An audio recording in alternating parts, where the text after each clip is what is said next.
No, not even him right now. Just Primo. Raider Nation. It's time to connect. Leo, Jay, Nate, Jeff, Friday. Yeah, silver and black. The crew is insane. Breaking down the madness before you can blink. Another week, wow, another storyline. But the Raider connection keeps it all in line. From Vegas lights to the East Coast grind, we talk that truth, no filter, no rewind. Four voices strong, so buckle in tight. It's time to bring the nation to life tonight. This is the Raider Connection Show, where the silver and black stories flow. Leo, J, Nate, and Jeff on go, breaking every play down blow by blow. R and 4L, you already know. Welcome to the Raider Connection Show. Leo with the facts, breaking down the scene. Jay brings a fire, keeping takes real mean. Nate on the road with the vibe and the view. And Jeff swings heavy when the nation needs truth. Wins or losses, we show up proud. Raising Raider Nation, loud and loud. Hit that chat, pull up, don't wait. This is family, this is connection, this is fate. Silver shields up, the energy grows. Four voices united everywhere that it goes. Every first down, every heartbreak hit. Raider Nation stays locked, we don't quit. This is the Raider Connection Show, where the silver and black stories flow. Leo, J, Nate, and Jeff on go, breaking every play down blow by blow. R and 4L, that's how we roll. Welcome to the Raider Connection Show. So grab your drink, hit subscribe, let's ride. Raider Nation strong, we never divide. From kickoff to the final echo, you're tuned into the Raider Connection Show. Hey!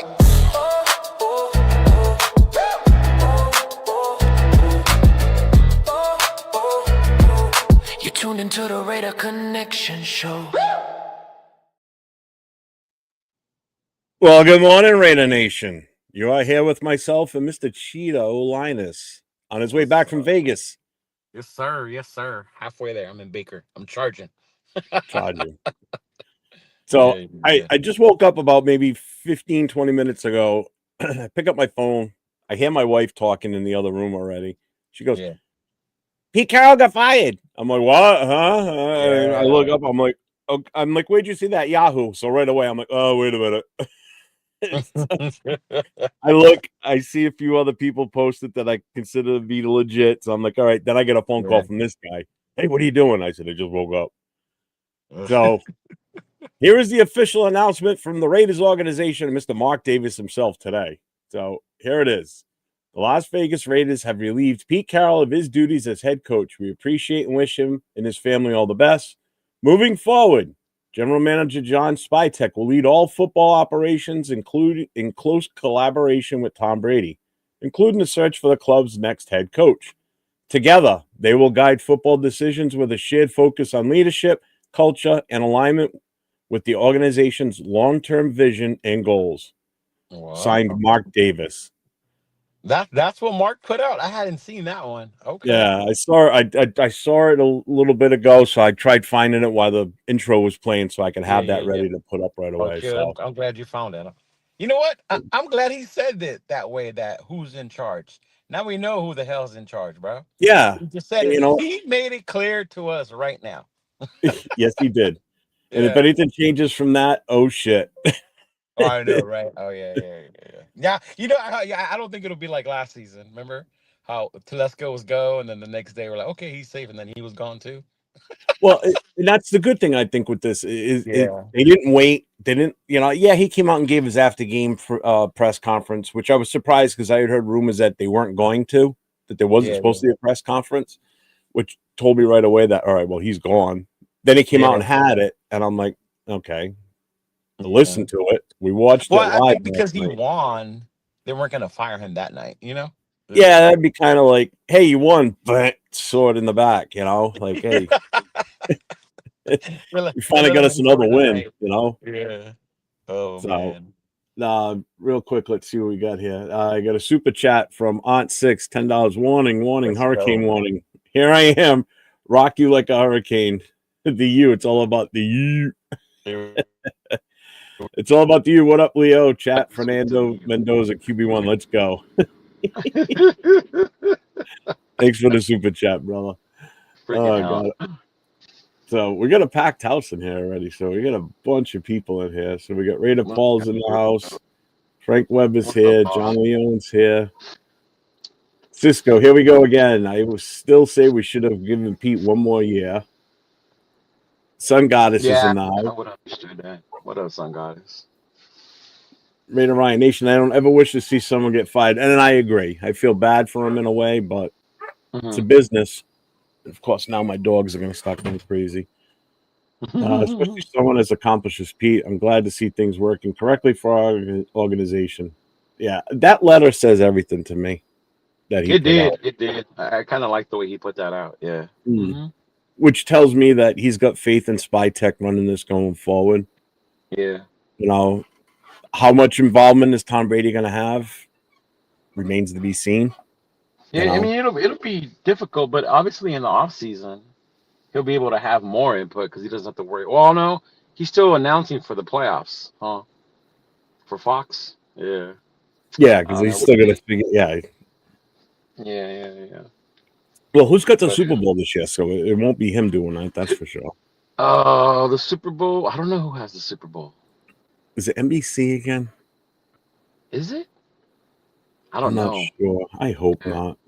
What's up, You didn't Bishop? like it last year, NBC? That was that's your boy. What's his name? It's Collinsworth. I can't stand him. Collinsworth. Yeah. I don't know who that is. We were on live last night.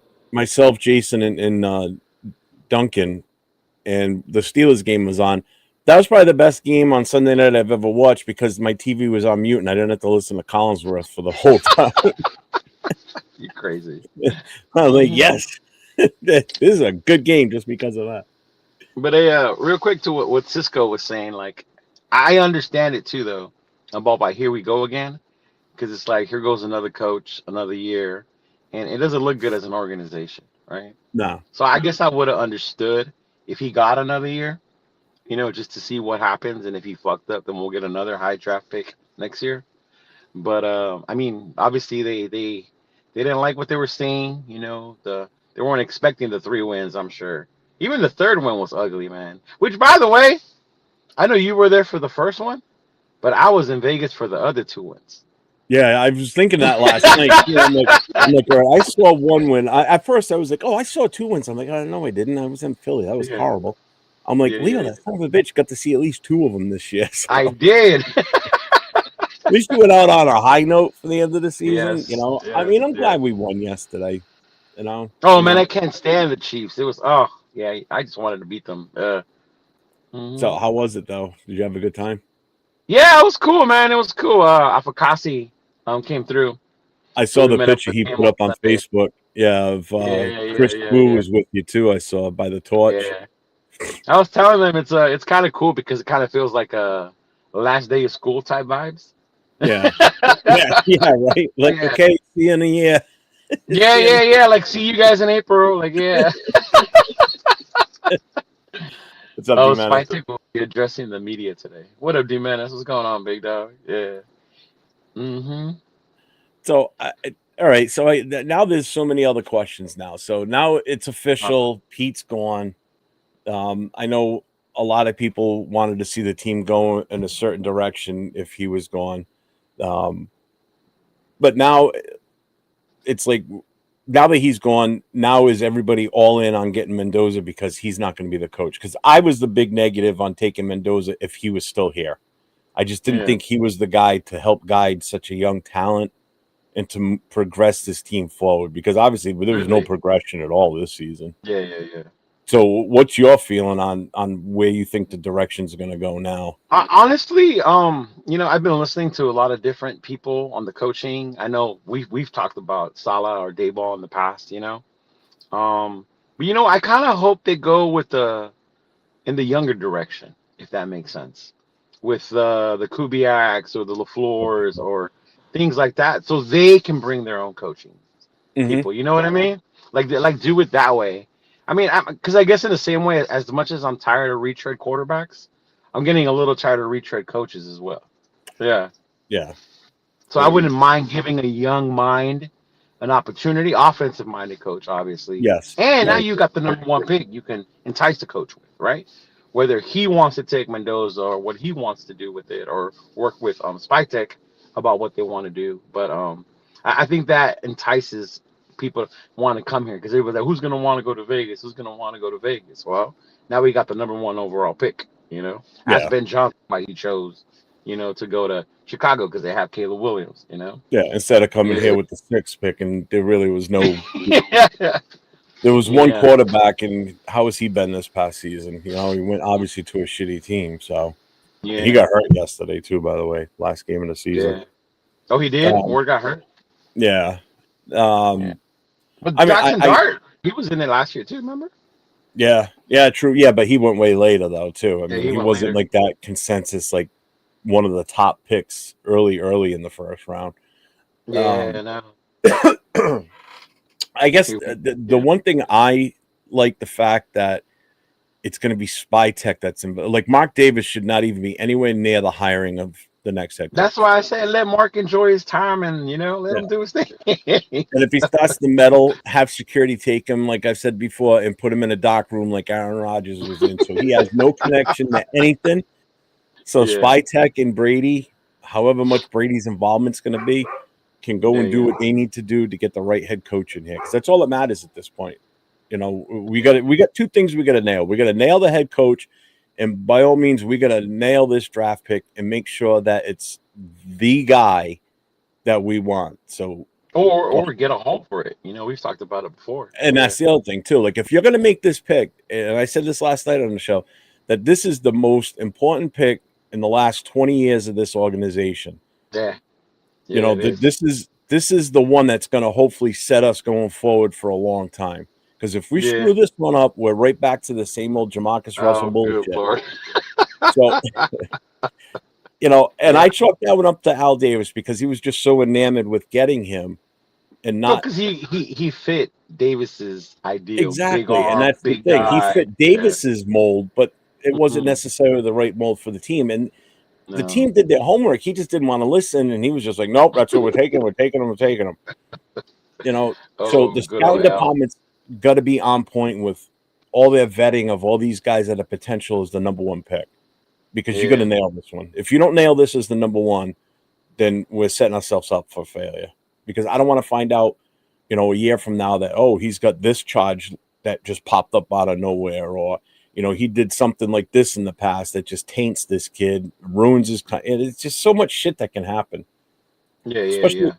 Especially nowadays with all the mental health shit and everything like that just pops up on some guys. It's like, I don't want any of that that's going to be a distraction, So, no, I mean, a lot of what people have been saying about Mendoza, he has it in between the ears as well. He's a smart kid, things like that. So they got to do their homework, though.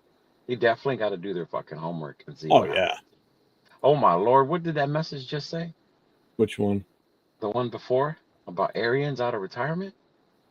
Yeah, does Brady bring Arians out of retirement? Does he go with Byron Leftwich? This is like leading up to Xmas. So excited. See, Byron Leftwich is an interesting one to me, man. Because I think he could be pretty good if you give him a shot. Yeah. I mean, I definitely can see that. Mm-hmm. Yeah. But I don't know. I mean, I've got guys. Because didn't Tom work with him? I wouldn't mind in Tampa? Huh? Didn't Tom work with him in Tampa? Yeah, he was there. They were both there, Arians and Leftwich. Yeah. I remember. All I know is, I know there's been a lot of talk of, again, it came up yesterday in certain feeds of the whole Patriot Way bullshit again. Flores, I'm sure you saw that. Dayball, yeah. Yeah, mostly Brian Flores, and then with Dayball coming over too. It's like I don't have a problem with Dayball coming in as an OC, but stop labeling it as another attempt at the Patriot Way. I'm sorry, we need our own thing. We need our own identity. We need a young offensive mind head coach to come in here as the head coach and direct this team going forward. Stop this stepping back to other past regimes and another organization and think that we're going to step in and do that, because it's just not going to happen. Tried it once and it failed miserably. Yeah, there were some grumblings around the torch about Brian Flores. Yeah, and people mentioned that exactly what you said. I'm tired of the Patriot way. I don't want the Patriot way shit. Like, move on from that shit. We got to build our own thing around here. So Yeah. yeah. So Mhm. who's your odds on favorite? Like, who do you think is the guy? You know what? After watching that Seattle game, I like Kubiak. I really do. That's my I number like one. him. Yeah, I like Kubiak. I like him. And then of course, the Rams. Whoever we can get out of LaFleur. that. Yeah, Lafleur.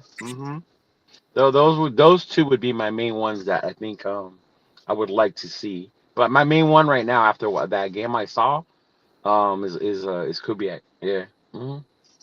Yeah.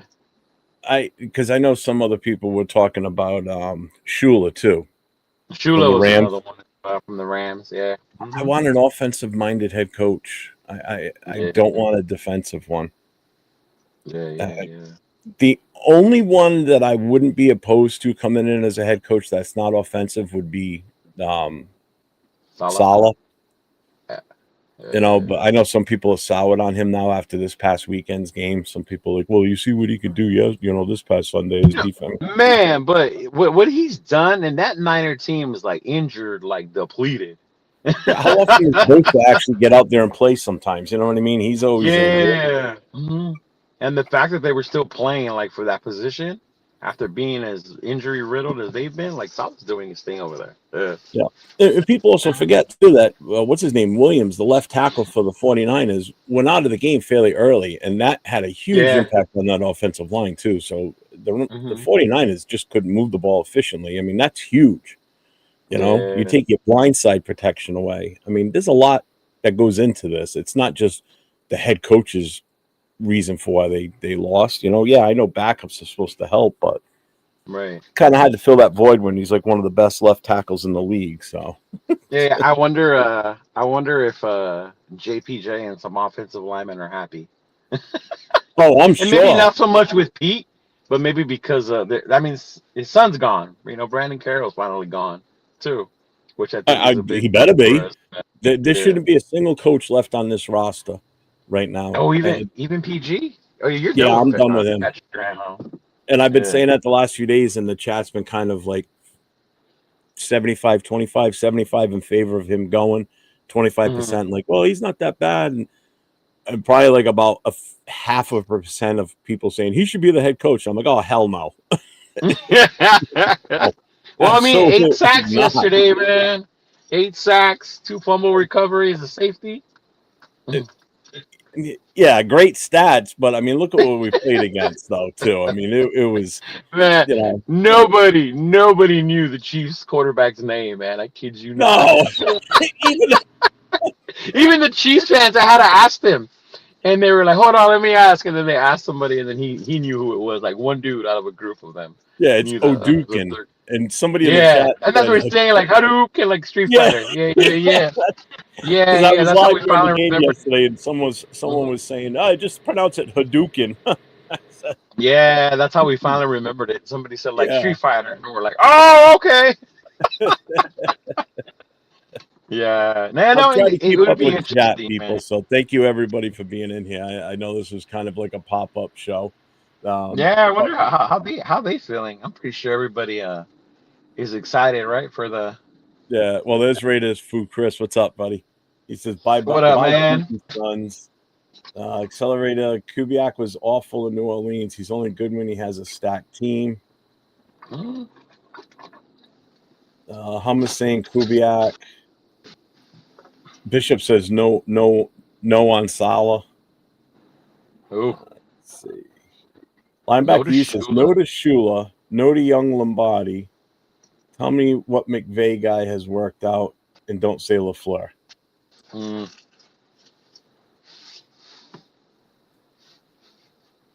Let's see. Eric Bell says the guy from Buffalo, which is Joe Brady.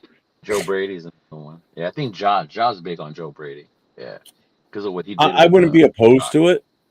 I think he's up there too. I wonder if we can get Fangio for DC for DC.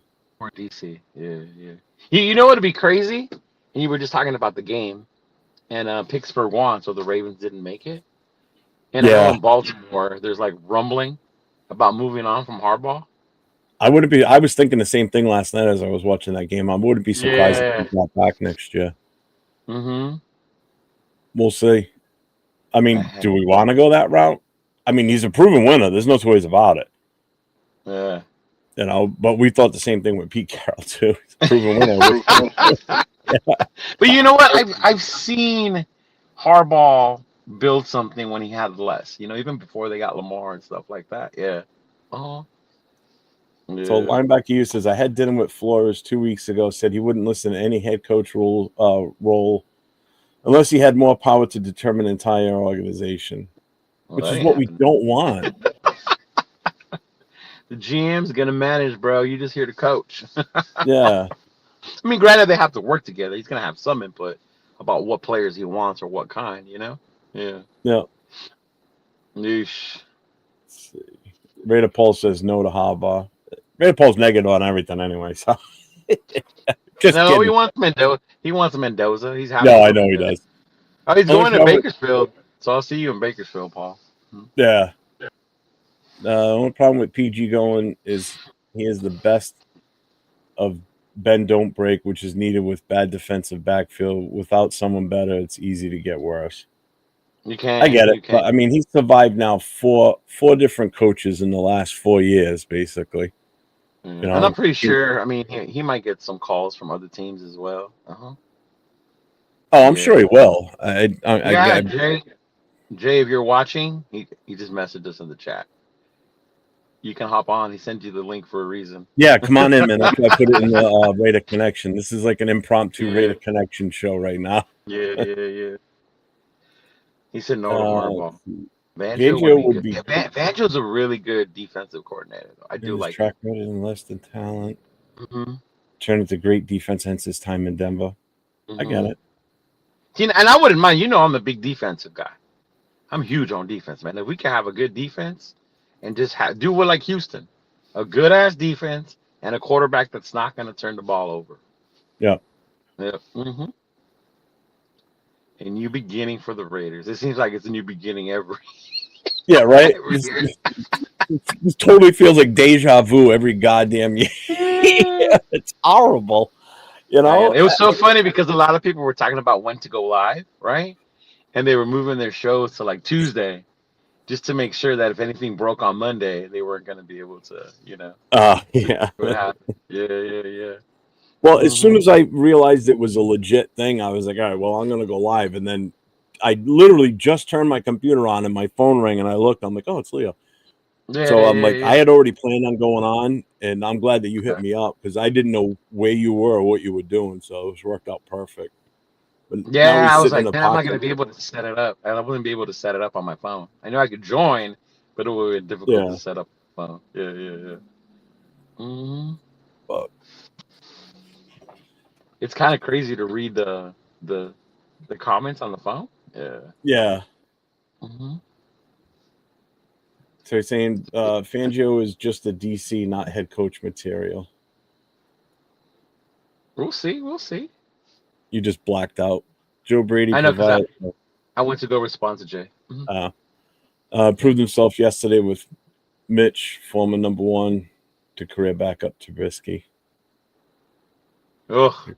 Mitch fucking Trubisky, Jesus. He had a hell of a game yesterday. Yeah. Did you see what he put up yesterday? Mm-mm. What was the final numbers? I'm going to bring it up right now again because I don't have it here. It was... Nope, not wild card. Where are you? Nathan's probably working, huh? So Trubisky, he was 22 for 29, 259 yards and 4 touchdowns. Damn, we put up 4 touchdowns? 4 touchdowns. And it was all 4 different receivers, too. You had Johnson caught one, Davis caught one, Knox caught one, and Davis caught one. No shit. So he spread the ball around. I mean, there's 1, 2, 3, 4, 5, 6, 7, 8 receivers with 2 catches or more in that entire game. Yeah, he was That's spreading the ball insane. around. Yeah. Fucking Mitch Trubisky. I mean, let's face it though, it is the Jets, so Yeah. That would have been crazy if they would have won too, huh? yeah. Yeah. You know what I heard, and I didn't realize it, but I listened to Q show in the morning. We don't get the first pick in the second round. Yeah, and I didn't know that They, until yesterday. The Jason explained it yeah, to apparently they me. shuffled it around now if it's a tie like that. Because we're in a tie with 3 other teams. So the way this Yeah. works is we're guaranteed the first overall number 1 pick. In the second round, hmm we fall back to the 4th pick in the second round. Something like that, right? Yeah. Yep. And then in the third round, we have the 3rd pick. And then in the 4th, we have the 5th. Yeah, And then in the okay. 5th, we have the first pick again. Yeah, I didn't know So they just started doing that. I don't remember them I doing don't that. know. I honestly don't know. Like I said, I just learned this yesterday that's how this Yeah, goes now, which yeah. sucks in a way. The only It way that does a would have little bit because you kind of want to start the second round at one yeah, again. because Yeah. you want the first pick in every single round to give yourself that advantage. Hang on, Will. I see you back there. Will's coming in with us too. That little Fredo. Yeah, he's jumping around like Oh, crazy. he's out. God. The only way that would have changed anything is if we would have lost yesterday. If we would have lost, Uh-huh. then we'd have the first It pick would have it all around. every Oh, okay. single round. Yeah. It's just What's because we up, all have Will? the same record. Huh? What is? Am I on the stage here? Yeah. You're on Yeah. the stage. Oh, I can't see it. But hey, guys, what is going on? What is going on, baby? I told you, Tech 8 a.m. Fire that ass, baby. And he took that shit to the fucking house. And Pete Carroll, pack your shit. Get the fuck out, I don't. baby. Let's go, Raiders. Woo! Someone's really excited Pete Carroll got fired. Yeah, right? Bro, I woke up energized this morning with this, bro. It's cold as fuck outside. I am burning up with no fucking jacket on, but Jesus H. Christ, baby. Finally, I see some cojones out of management. Fuck, man. That's gonna be funny, man. There you go. Hey. See? He Bro, sends me I'm telling you, last message night on we were Instagram. saying, He goes, you gotta send me fire the link. this I'm on dude. fire. Woo! Literally, bro. I woke up feeling like $1,000,000 as soon as I saw that come through my phone. So, it's crazy because as you think about it, yesterday we secured the number 1 overall spot. We beat Kansas City, right? Finally in Allegiant. And then now today, our coach has been relieved of his duties. So, yeah, it's a good day. Bro, it's been the best Yeah. 24 hours of the season. Mm-hmm. Yeah. Yeah, if you think about it. Literally, I'm like, things that are actually making sense coming true. Yeah. I don't know, you missed it, Will, but Jeff was reading out the letter that Mark Davis sent out. Yeah, he actually did a short this morning or a message on Instagram, and he had that in the background. Oh, okay. Good. I like that. What do you think about what he said, Will, about how the Fuck GM's the one Brady. in Just charge? give me Spy Tech, bro. Yeah. I don't need no Brady in my life. Just give me Spy Tech. Once he said, hey, man, I'm going to let my GM do their job. Yeah. I said, thank you, Jesus. That's why Like, you finally, hire those guys to do their job. Yeah, man. What's up, You 49ers? know? Yeah. Ooh. Yeah, it's interesting because I know a lot of people are, oh, Brady. I was like, I honestly wonder how much influence he is having, and if it is Spy Tech, which I'm glad he's the one making decisions, but then you have to wonder. Look at the draft class, though; it's not really the greatest so far. We still got a lot to see from this draft class, his first draft class. So I mean, other than Ashton, Besh is still like, oh, see what we have, and the guards, the linemen that we got in the third round. Rogers and Grant, and see what happens. See, hopefully they can develop. Yeah, but I mean, Well, here's my take on this past draft class from the 2025 draft. With Pete here, when that draft was done, how much of it was actually Spy Tech saying this is who we should go for, and Pete saying this is who I want, go get him type of thing. That's what I'm worried about. Is I don't know if that was necessarily Spy Tech's picks, to be honest with you. The number 1 might have been, Genty, because I mean, I guess you could sit there and say that's a no-brainer at that point. You take the best running back available, with that being our overall major weakness last year. Mm-hmm. But how much of those draft picks were really Spytechs or were they Pete's? Would this have been a completely different draft for us if it was Spytech handling it and not Pete involved at all? Letting the GM do his GM job. I don't know. So I'm just not going to sit here and say that, this is all Spytech's, his draft. Let's see how he does this year. I think this year is going to be completely different in the draft. It's going to be way different because now it's their scouts. Last year it was still the old scouts, and they were scouting the Horts. Yeah. So let's go and Kelly. Champ Kelly was his name? Yeah. Let's just put it like this, fellas. It's still out. The jury's still out on this year's draft because guess what? We didn't see any of these rookies come out all year long.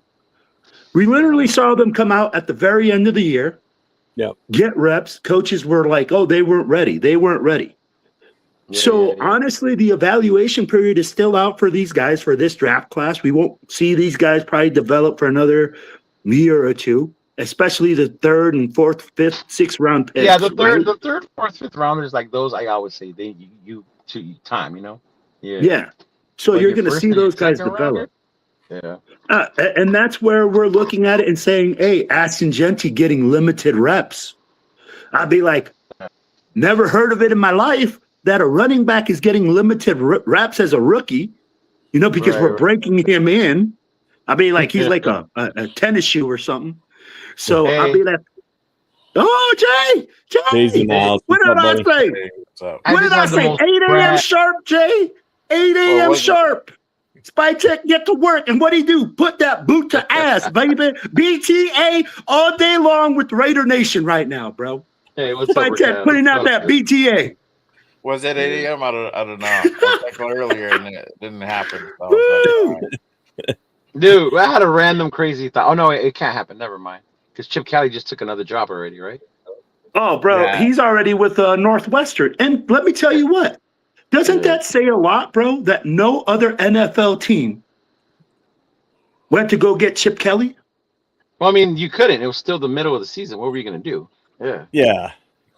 But, bro, if he went to college that quickly, tell me how many offers he had in the NFL. I mean, he probably didn't wait till the offseason to see if he did. He was more like, fuck this pro shit. I'm going to stay in college. And that's what I keep telling people. I'm like, he's a college coach. But don't forget, we fired him, but he signed a contract that we're still going to be paying him for. So he's got this free money coming in. So he doesn't have to go and get another NFL job that's going to pay him equal to that. He can go to a lesser paying job in the college ranks and still make $6 million a year from us for however long his contract was. Hey, coaches. And by him going there now to college, he's there in the early stages. Like, their college season just ended, so now he can help with everything else going forward. So, I mean, for him, it was a smart move, unless he wanted to take time off. Other than that, I don't think he would have gotten an NFL job right away. Just like Pete probably won't either. No, Pete's gone, bro. Yeah, I'm just go back to USD. He's gonna teach classes. Yeah, he don't, man. I'm just glad one of the rumors didn't come true from what it sounds like based on this letter. Based on this letter, Pete's gone completely out of the building. I know that there was talk of him, them like, oh, we'll keep him on as like a special consultant. No, fuck that. I don't want him anywhere near this team. Oh, the way Seattle did before they. But no, it's just gone. See you later. Be done with it, and wait your 5 years. You'll probably get in the Hall of Fame, maybe. Who knows? You was like, no, he will. He'll get in the Hall of Fame. Yeah. This could push him back a couple of years, though. I think this season's gonna hurt him a bit. Hey, that's true, Pete. That's right. Finished dead last after preaching. You know what? Compete was a complete damn failure, dog. That's what that shit was.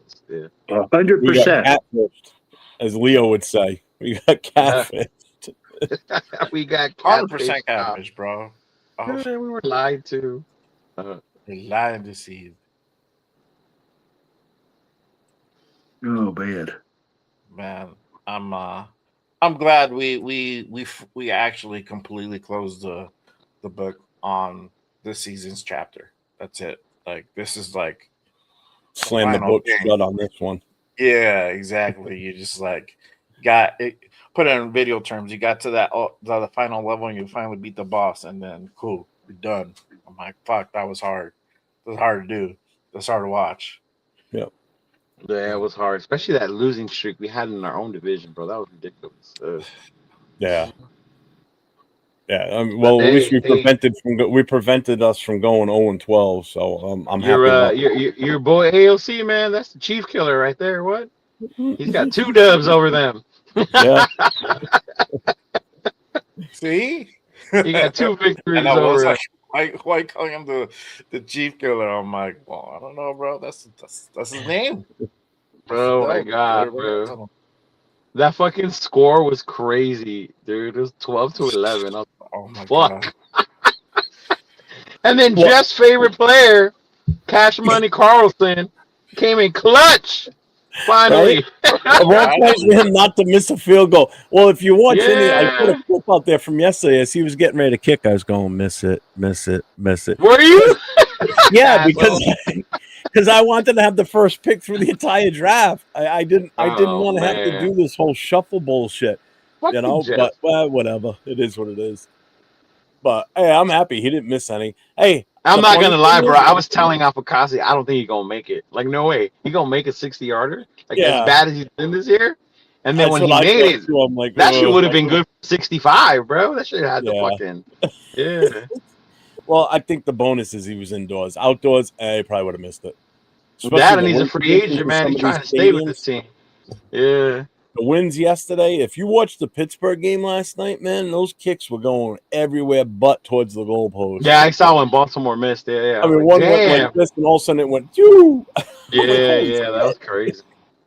That's going to be interesting for Jacksonville because they're going to play out there. Mm-hmm. Yeah, I'll tell you what. Well, no, Jacksonville gets home game. Oh, who's playing Steelers then? Steelers get the home game. Oh, okay. So they're playing in Jacksonville? Oh. Yeah, hang on. I'll tell you exactly what it is. Yeah. Here's the funny thing that I think out of all of this is the only individual player on any team yesterday to score any points was Tyree Wilson. 2 points. He single-handedly scored 2 points for that safety. Oh, man. Buffalo's going to Jacksonville. Yeah. Buffalo's going to Jacksonville. Okay, that's who it is. Okay. So the breakdown is this weekend. So Denver's got the bye. It's Houston going to Pittsburgh. Houston. Okay. That's Monday night. That's a Monday night game at 8 o'clock. Badass game, bro. Sunday at 1 o'clock is Buffalo at Jacksonville. Okay. And then Sunday at 8 o'clock, the Sunday night game is the Chargers at New England. The Chargers in New England. Ooh, Jeff's going to like that one. No, yeah. I know, right? In all honesty, I know people are going to probably hate me for this, but I want to see the Chargers win because I want New England knocked out. You hate New England. Yeah, you hate New England. I want New England out of this. Main reason being is, well, here's the thing. If Denver loses the week after and the Patriots are still in it, then everything goes through New England. The championship game's here in New England. I don't want New England to have home field advantage during the championship game. Absolutely not. You could go to the game, big dog. You could. On the NFC side, it's Seattle's the number 1 seed. So Seattle Saturday at 4:30 is the Rams at Carolina. Sunday at 4:30 is San Francisco at Philly. And then Saturday night at 8 o'clock, this is going to be a good one. Green Bay at Chicago. Ooh, let's go, Josh Jacobs. Damn, dude. If they wouldn't have lost Micah, man, that was a big loss for Green Bay. Yeah. There's some good games next week. D-Man said Chip needs to stay his ass in college. Well, he's proven already that he's not. I mean, hey, some coaches are like that, bro. They're better in college. Yeah. Yep. Yeah. Shoot, sorry, y'all. My wife told me I had to calm down. Got too excited about Pete Carroll got fired. I can see You're that. too excited for someone's misery. You mean bastard. Right? Hey, bro. Pete Carroll put me through 16 games or 18 games of misery this year, bro. Are you kidding me? Have you Yeah, seen thank the? God the cap that doesn't count against the cap. All this money that we've paid coaches, if that counted against the cap, we'd be fucked. Yeah, that's Seriously. just Mark. That's just Thank on Mark. God. Thank God our team is valuable now, where they do have money. Oh, if we were still in Oakland, we'd be screwed. Yeah, He would have yeah, nothing to bro. pay for guarantees, No. nothing. None, Yeah. none. He would not have the investors he has now. We'd be hiring Billy Bob, the head coach from the Tuscaloosa High School, as the head coach. That's Yeah, you know what, Jay? You're right. I don't think Brady and them would have invested if they weren't in Vegas. Yeah. Oh, hell no. No. Yeah, no, I don't think they would have. Yeah. No. Mm-mm. I mean, just look at how much the value of this team jumped when we moved from Oakland to Vegas. I mean, good God, Yeah. you know. bro. They own their own stadium now. Yeah. I'd be like, that's the value. They got a whole stadium. I'd be like, let's be real, the Coliseum, bro. I love the history behind it and everything, but we didn't own it. Bro, we Which didn't one? have our own Oakland stadium. or LA?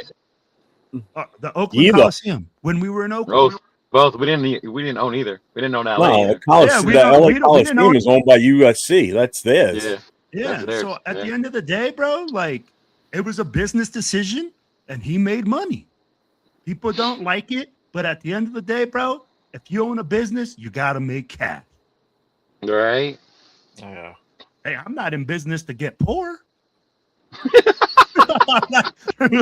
Oh, yeah, I started my business so I could be poor. Well, Not pay and my that's what someone players. said to me. Well, oh, do you think Tom Brady took part ownership so he can sabotage the team? I'm like, why would you invest in something and watch it Bro. die? Yeah, bro.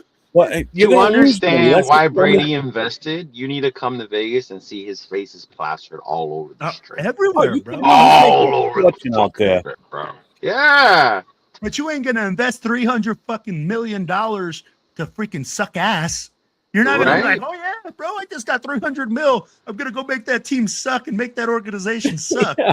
I want to Yeah, watch the that- pockets get empty. Yeah, smart move. That here to sabotage thing. Yeah, I never bought that. Like, why would you invest just to make your thing worse? Like, that doesn't make sense. Yeah. Mm-hmm. Yeah. That was Eric and I crazy. went at it yesterday about AOC.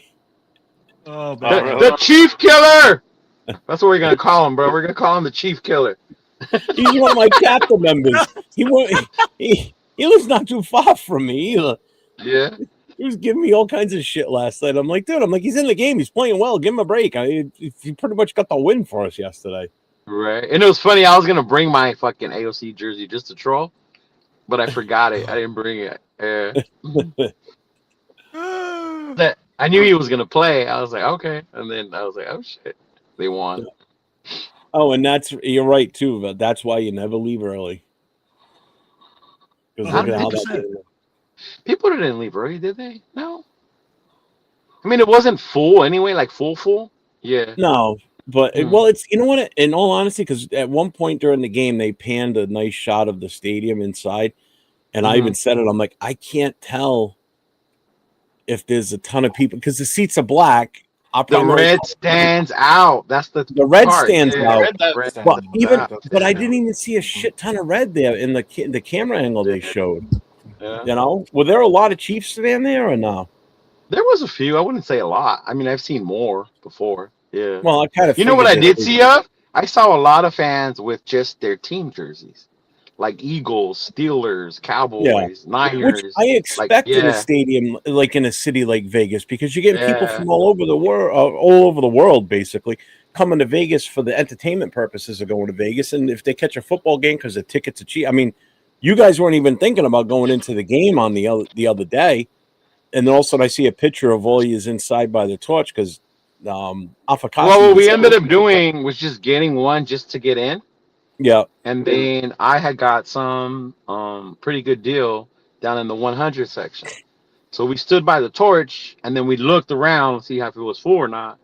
And then Afakazi wanted to go sit down. So then we walked down there and we saw a whole row. So we just sat on that row. Oh, nice. Yeah. How much were they? Were they under $50 or $60? Mm-hmm. Oh shit, man! You can't beat that to get inside Yeah, Allegiant $60. itself. Yeah. It's worth the price just to get in there for the AC if it's hot enough outside. No, well, it was cold outside, but It's yeah. cold. It's cold this time, bro. Right now it's cold. Yeah. Yeah, because it is. Well, What was like, cool right though cold was for you guys. Cold being for there you for guys. All In Autumn win, watching him light the Yes. torch. Yeah, I was gonna ask you about that too. Yeah, bro. So, and it's fitting that, which I'm sure he had this plan from the start, that his final game was going to be a Raider game. It makes sense, obviously. I mean, Oh with yeah, him for being a sure. Raiders fan.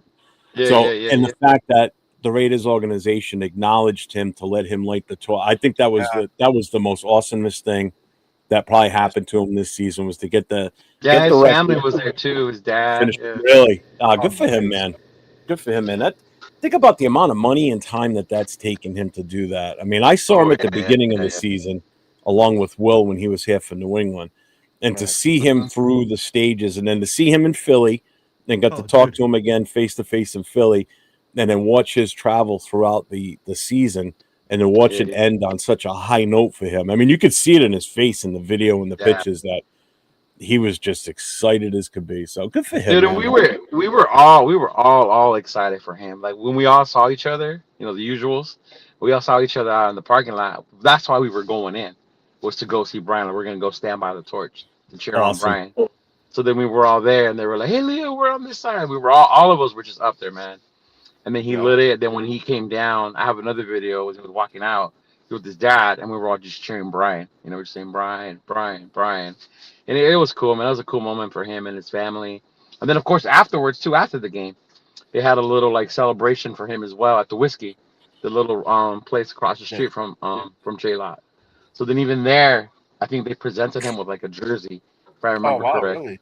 That's his record breaker, something like that, and the number 56. Yeah. Mm-hmm. Oh, that's awesome. Yeah. So I gotta ask you. I want to ask you this, seeing as though you were at the game and in the tailgate. Did you see a supposed fight that went down between two chicks and a KC fan? Did you hear about that? Yeah, no, I didn't heard see about that. I saw the video. Yeah, I saw pictures pop up. The video? Yesterday. Yeah. I don't have a video. Send it to me if you have the video. I want to see. No, I don't. I don't have the video. I saw the video. I saw the picture. Let's put it this way. So the Chiefs fan was a guy. All right. Okay. So the cops have got him in handcuffs, and right here on his head, you could tell he's split right here, and there's all blood coming down the whole side of his face as he's being walked out by the cops. And it said I guess he supposedly attacked two female Raider fans. Well, I don't know if it was a bunch of male Raider fans that jumped his ass afterwards, or if it was the chicks that he attacked, beat the living shit out of him. And depending on what type of women he attacked, there's probably a good chance it was the women that beat the shit out of him if they were female Raider fans. For real. If that was Oakland, I'm sure the guy would be dead. First of all, crazy. No, I didn't know. But when I saw that, I was like, "Oh, I wonder if Leo saw that." No, I didn't. No, but I saw the videos of that, bro. That dude's face was pretty smashed in. But I mean, like, I'm gonna keep it a buck, bro. If you a male trying to fight some females, that's some hoe shit. Yeah. That's some bitch shit. You needed to get checked. Your own group should have whooped your ass, bro. Never in my life have I seen a man go up there and be like to a woman and physically assault a woman over a football game. Yeah, I gotta look that up. No, I didn't see that. Yeah. So I'm like, this happened in the stadium. No, it was in the parking lot. I forgot what lot it said. If it even mentioned a lot. Yeah, it wasn't when it happened, what time? I didn't see that go down at J, but we left J lot probably around 12:30 because we wanted to get inside to get by the torch. Yeah. Mm-hmm. That's crazy, man. I mean, like, but that's so wild that both teams is booty and you out there fighting. I'm like, hey, the Chiefs, bro, you out of the playoffs. What are you gonna say? What are you gonna? Oh, I'm so pissed off that my team sucks. Guess what? Sit right next to me on the couch, motherfucker. Been here for why would you attack two females though? That's crazy. Yeah, that's that's a bitch move in itself. First of all, 100%. I don't care if they walk up and kick you in the nuts, man. It's like check your surroundings, man. You're not in KC, first of all, so you ain't gonna have a lot of your own people come to your defense. And if they do come to your defense, they're as much of a push bag as you Crazy are. part is, I met the nicest KC fans yesterday. Bro, people One are was so a one was an older gentleman, bro. He's been a fan since like the Hank Graham days. Yeah, Frank Strand, whatever the fuck his name is. Hank Uh-huh. And Stram. then there was another family that was there. They were fucking cool as fuck. But yeah, that's crazy. I didn't see no one get crazy like that. Yeah. Yeah. I mean, But hey, now that Pete's gone, you think Gino's over there trying to see when he's getting his pink slip? Oh, I bet. writings on the wall, bro. Right? Writings on That the was wall. his boo. That was his boo thing right there. Yeah. His Boo Bear is gone. Yep. Now they both I mean, gone, like, bro. he just lost his binky, basically. His safety blanket's Right. gone. He's They're like, Papa Pete's not here to save you no more, big dog. Nope. Yeah, shit out of luck, buddy. See ya. He probably knows, bro. He probably knew that it was coming, and he's probably calling his agent like, "Yo, dog, where's the next stop?" Because Like, we trying to get traded, or what we doing, dog? what happened, dog? Like, line up some teams for me to go ahead and work out. His adopted son Right. with his 2 idiot stepbrothers. He gonna be like, I don't mind being a backup to Lamar or something like that. Yeah. Oh, hey, Jeff, do you still have that picture from that taser from was it New Year's Eve? Oh yeah, I do. I told you, bro. Did it go That's down like exactly this? what happened this morning. That's exactly what happened this morning. Fucking Pete Hang on. shows up. Security was like, Are we gonna go quietly? Or are we gonna make it difficult, old man? hey, do you think his card worked this morning So- at the facility? So just to put some context to this, right? So the other night on a live show, somebody said something about, oh, you ought to make an AI image video of Pete getting tased, getting escorted out of the stadium. So No, you the show didn't. kept going, and while Yes, we're bro. talking, I'm in the background trying it out, trying to come up with. I can't do a video of it, but I came up with an image. This is what it came up with. Oh my god, That's exactly what happened this morning, bro. that should have been our thumbnail, bro. That should have been our thumbnail. I know, right? Then make that the thumbnail for Wednesday's show, bro. There you go. Yeah, I will. I can use that Wednesday. that's crazy. Well, the funny thing is, when I started putting the commands in for it, I'm like, can't do that because it shows physical harm to a real character, and I'm like, so I had to kind of play with the words a little bit, Yeah, so that it came up with this. And then when it popped this up, I'm like, oh my god, this is absolutely perfect. It's fucking great. So woke up, Pete gone. Like, look at Josh. Josh got to be excited that Pete's gone. Oh, I bet, bro. Oh, a lot Shit, of people were joking. People were joking around about us being so bad that the quarterbacks aren't gonna want to come out just so we don't draft it. What up, bro? People are saying Mendoza's gonna go back to college as soon as he Yeah, finds out him that the Raiders more are gonna- and Mendoza. They're like, fuck that. Like, I'm good. Right? Oh man. Who should be the backup once the Raiders draft Fernando? We already got the backup, bro. AOC could be a backup. We got plenty of backups. I'm not. Yeah, Right. that's the one thing that was part of the argument yesterday. Is like we've got a legitimate backup. You know, And if I have to count on AOC to come in and fill in if somebody gets hurt, you know, whether it be half a game or a game or two, where I'm not going to be nervous, like, oh shit, you know, I'm more nervous if Pickett comes in. You know, I mean, he showed it yesterday that he's not the guy. You know, I mean, as soon as AOC 12 got in there, I mean, they moved the ball. They didn't score touchdowns, but again, it was two pointless teams playing each other. They got a field goal range. Yeah. And let me tell you, man. Hey, I'm look like, who's calling me right now. Who? Mike. From Raw. You know he's excited. Yeah. Oh, I know. Put him on speaker. Tell him.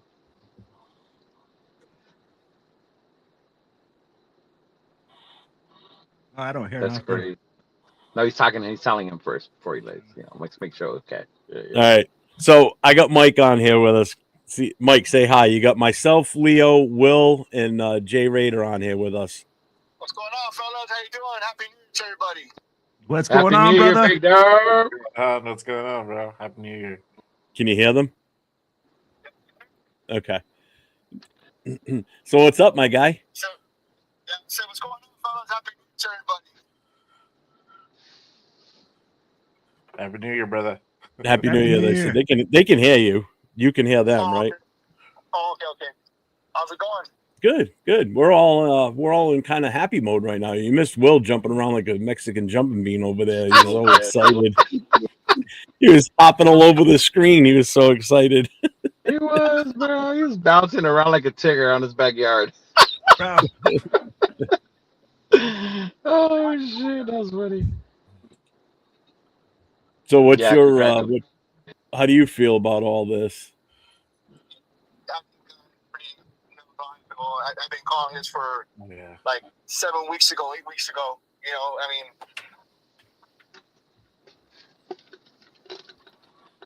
Yeah, it was way overdue. No two ways about it. I'm just glad that Ron went doing things like start fresh, make it clear who's running the show. You know, he said Spy Tech, and obviously Brady's going to be involved a lot more now, and make good decisions. You know, go find your coach, go through the process. You know, interview as many coaches as I think it takes. Yep. Mm-hmm. Yeah, so well, I mean, the good thing is the letter that Mark Davis put out, basically saying that it's Spy Tech that's going to be leading the charge. That right there tells me everything. Leo and I started off with that when we started. Football of operations. That's what we've been Yep. needing. Yeah. Well, it shows that there's going to be a chain of command, which is what we need. Yeah. There's going to be a flow. Structure. We need structure. We need that guy who's going to take the hit in the fall and not, well, who's running it, who's not running it. So, yeah, putting that out for the new year. I think Raider Nation's happy about that. We know we got the win yesterday. We're all happy about that. Obviously, we got secured #1 pick. Most of us are happy about that. You know, just depending who we're going to pick. You know, obviously that's Spy Tech, and whoever else is running it, it's going to have to make a big decision. It's going to change our franchise, you know, from here on out, you know, for the future, next 10 years, you know. So just like there's a lot of negative the past couple of seasons when, you know, we didn't hire Bisaccia and we ended up hiring Josh McDonough. Look at that, put us back 4 or 5 years because of that decision. Hey, I gotta get going. I gotta get back on the road, but you guys keep it going, man. I'll talk to you guys later, and I'll see you guys on Wednesday, Jay and Jeff. All right, Leo. Yeah, for sure, bro. All right, deal. It'll be a good one. All right, peace out, big dog. All right, Jeff, later. I was just calling you to see your take, and obviously you guys are on live, and that's awesome. And you guys just keep doing what you're doing, man. You know, Raider Nation needs to hear a lot of realness, a lot of perspective. Obviously, you know, everybody has an opinion. Yeah, well, I woke up to it. I heard Dawn saying something to me like, "Hey, the Raiders fired Pete Carroll." I said, "Where'd you hear that?" She goes, "Yahoo." I said, "Oh, hold on." So I'm like, let me make sure this is legit before I stop reaching out to people. And then I finally realized that, all right, so it is legit. And then I turn my computer on and Leo calls me. He goes, "Hey, let's go live." I go, "Okay." So fired it up, and he's on his way back from Vegas. He's not even home yet.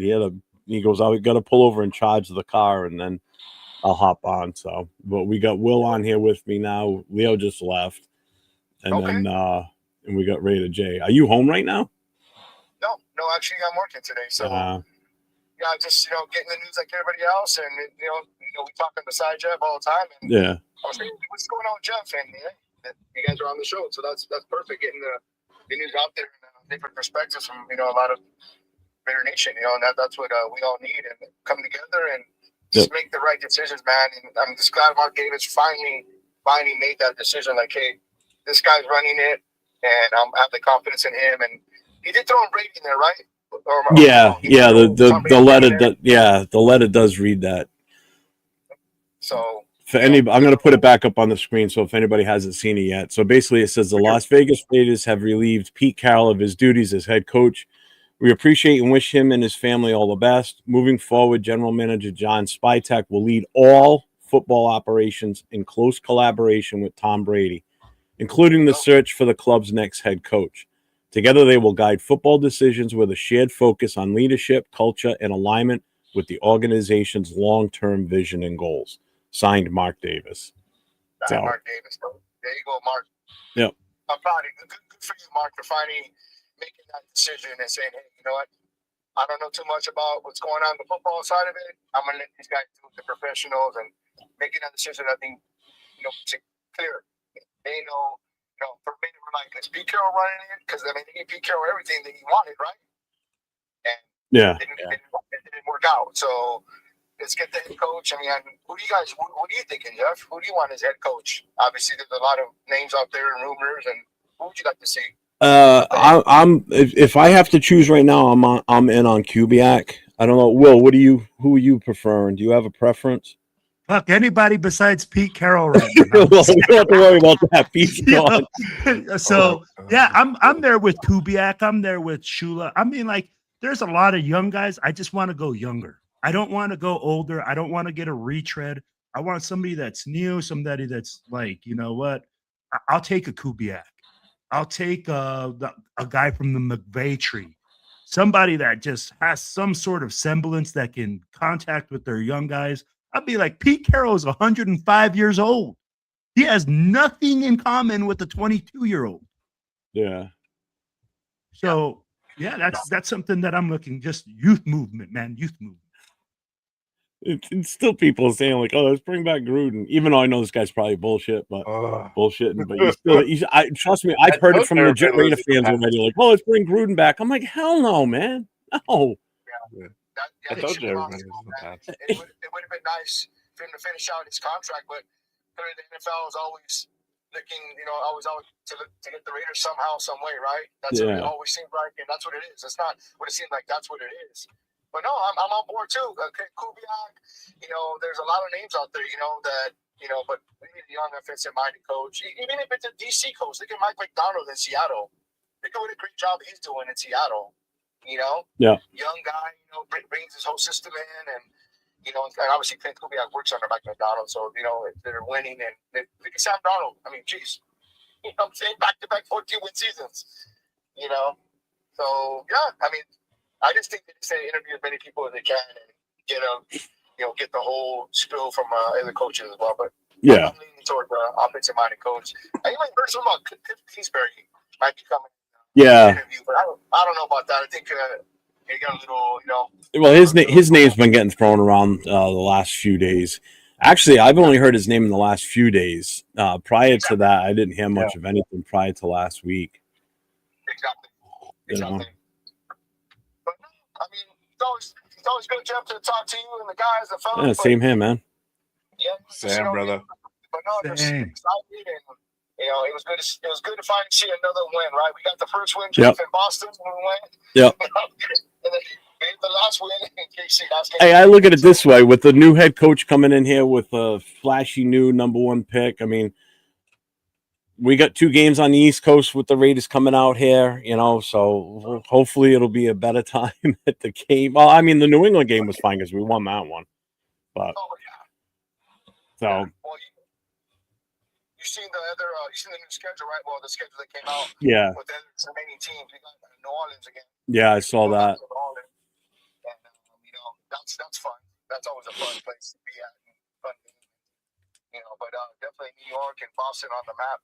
As far as Ron Nation, we did some events and some things out there. So a lot of work, man. A lot of work behind the scenes. We all know that. Will does this thing, Travel Brigade, and you're doing your thing with the Black Hole Chapter President, Will, Jeff, and we'll see you guys. And like I said, I think we're all just want to just win, man.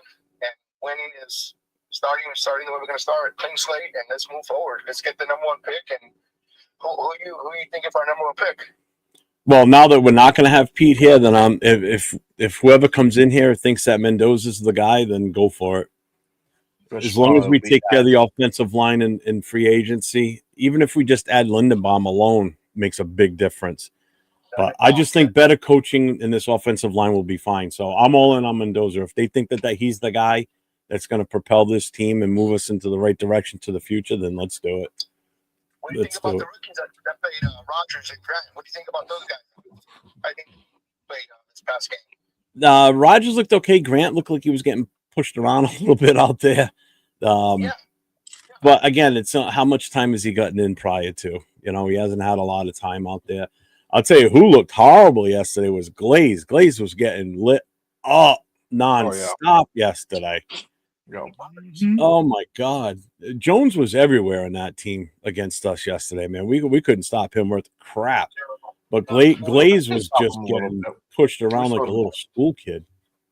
Yeah, We slowed him down. and that might be another position we need to look at strongly too. We feel like Glaze been holding it down, but we need to get bigger and stronger at every position on the line. Because Colton Miller going to hold up next year. He was hurt out of the season. There's a lot of addressing definitely JPJ coming up in injury too. And Yeah, find a place for him.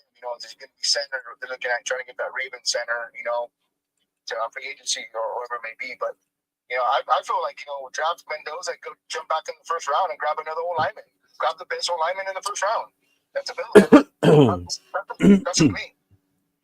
I mean, we've got options. That's the good thing. We're not pigeonholed into sticking with that number one either. We've got options. We can. There's a lot of different directions we can go with this. So it'll be interesting. I mean, I really, my whole feeling is until we get that new head coach in here and we know what his philosophy is potentially going to be, then I think we can have a better set as to what we think is going to happen with the draft. Like, what direction are we going to go? Do we think we're going to stick with take the number one pick, or are we going to stop playing and move around a little bit? It depends on who comes in here. Seriously. Might be a minute, we're looking at Kugak, right? I mean, when can they start talking to these coaches? Obviously, he's in the playoff run and the whole 9 yards. So yeah, it might be a little bit of time, but sooner than later, Yeah. But it's always good guys talking to you guys. Yeah, same here, man. Damn, brother. Jeff. See you later, Will. You guys be blessed, man. Have Yes, a safe sir. time. And we'll be talking soon, man. All right, man. Take care. Later. Bye. He's so awesome. I love that guy.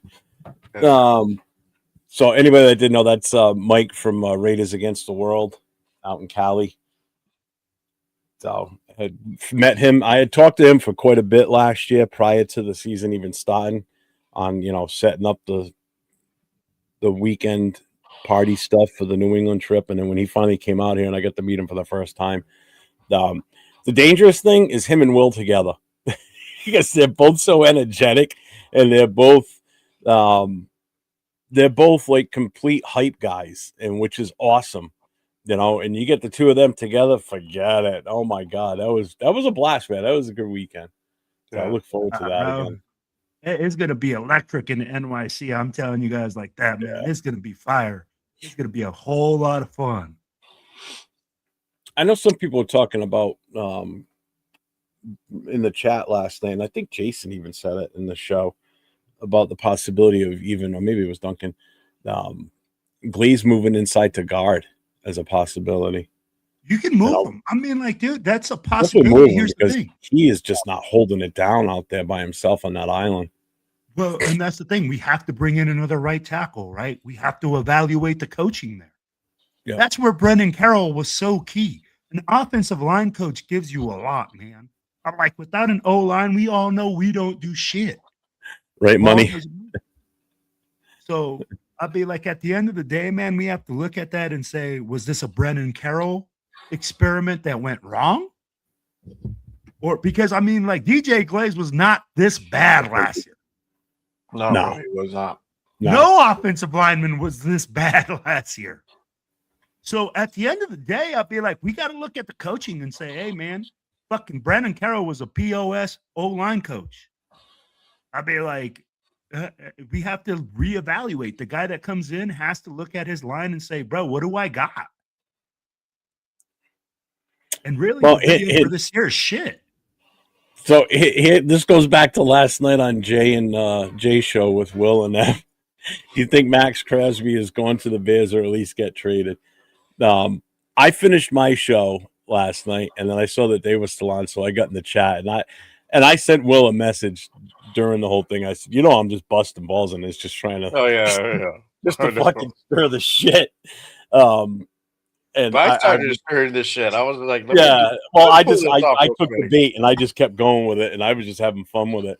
To the point where I spent a fucking $10 super chat. That's how committed to it I was. The whole I went angry on Max yesterday on the show. I know, bro. I was just fucking get rid of him. I'm done with him. Real. Started getting real, bro. I was like, That was my entertainment last night, man. That was fun. I was live for a long goddamn time yesterday, so I was a little punch drunk, basically. I'm punch happy. I was like, I'm having fun with this. I'm gonna talk some shit. I mean, who knows what Max now? I mean, I'm telling you right now, I'm like I like the move right now because of the fact that Max Crosby is going to see that we're making a move and not waiting. I mean, yeah, well, in all honesty, though, Will, he's seen this move how many times now since he's been here? No, not this clean cut. Not this clean cut. Last year we waited. Last year we didn't know what we were going to do. What do you mean this clear cut? Bro, Mike McDaniels last year last year by Tuesday we figured out that AP was gone. Yeah, so it's one day longer. This year, 8 a.m. sharp. 8 a.m. sharp. All that shit was done up before that game ended yesterday. I guarantee. And that's what I'm saying. There's no indecision. They let him celebrate that win, bro. You know, they were gonna do him dirty. Which was, I think, the right thing to do. You know, don't do it right away after the game. Hey, if we would have lost, that should have been right then. Yeah. But I'd be like, I feel like, hey, they made the decision, and then the statement that they just made, the statement that they came out with saying, hey, we're going to get a clear direction of leadership. We're going to have a clear direction of who to hold accountable. Yeah. That's a totally different direction that the Raiders have done for years. Yeah, but again, you said clean cut. I mean, again, doesn't get any more clean cut than in the middle of the season and you fire your head coach. I mean, again, Max has been here through how many coaching changes now since he's been here? You know, and one of them cut in the middle. Actually, two of them cut loose in the middle of the season. One on his own accord because he stepped down. You know, the other one, we were just awful. And Mark Davis is like, screw this guy. He's gone. And in the middle of the season, axes McDaniels. You know, AP got strung along for a couple of days too long, unfortunately. That wasn't fair to him. I thought that was a bunch of bullshit last season. I do like the fact that, yes, first thing Monday morning, it's a new business day. Boom, drop the axe right away. Let's get this out there. And I think the other thing, too, is because you've got time where they can contact like a Kubiak because he's on a bye week right now. They can discuss with him like virtually. They can't go and meet him in person. He can't come to the facility, but they can talk to him virtually and get a feel. Because if it comes to the point where they don't think he's the guy, let's find out now. You know, if his intention is like, no, I want to stay here in Seattle, then let us know that now. You know, so we can scratch him off the list and move in a different direction. So, I mean, that's the good thing is we're not setting ourselves up to have to wait weeks and weeks and weeks from now. We can jump on this right now because we're the first team. Oh, no, we're the second team to fire someone. No, but you just said something. We're the only team that we're the only. Yeah. Atlanta shit can. So there's only. If you look at Tennessee shit can their guy after we beat them. Remember? Yeah. But if you look at what those other teams have to offer, we still offer the best option right now because we have the number one pick. Right. So that's the golden apple right there. That's the forbidden fruit sitting right there. That number one pick. And you know what? Like you said, we're early to the party this year. Bro, last year I felt we were late. We were interviewing just like literally guys like the bottom of the barrel by the time we got there. You know what I'm saying? I'm like, now we're early. We're there. We're looking at whatever's there. And I'd be like, you guys know early bird gets the worm, baby. And that's facts when it comes to NFL coaches. As far as Gino, be the first one in the door. Gino can't be cut until like June because if we cut him now, it's too much of a hit on the cap. You can release him like in March, and then designate as a post June 1st cut. So you can send. That's what we did to. Who did we do that to? We did that to Minshew last year.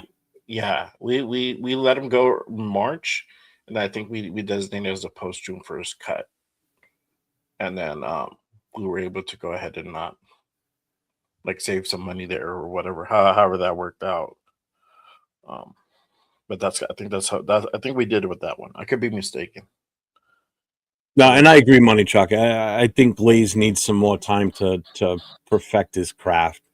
But again, I'm still going to hold coaching accountable on this. You know, the fact that line regressed so bad from the same guys that we had last year. Throw in Kappa. Forsyth only came in because Miller got knocked out for the season.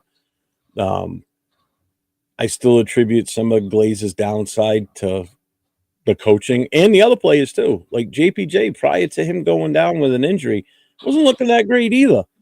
He looked better, but he looked better than Glaze, that's for sure. But he still wasn't 100% perfect, you know, or where you want him to be. For a second-year player, you wanted to see him excel even more, and we just weren't seeing that. Yeah. So we'll see what a whole new coaching staff can do for this line.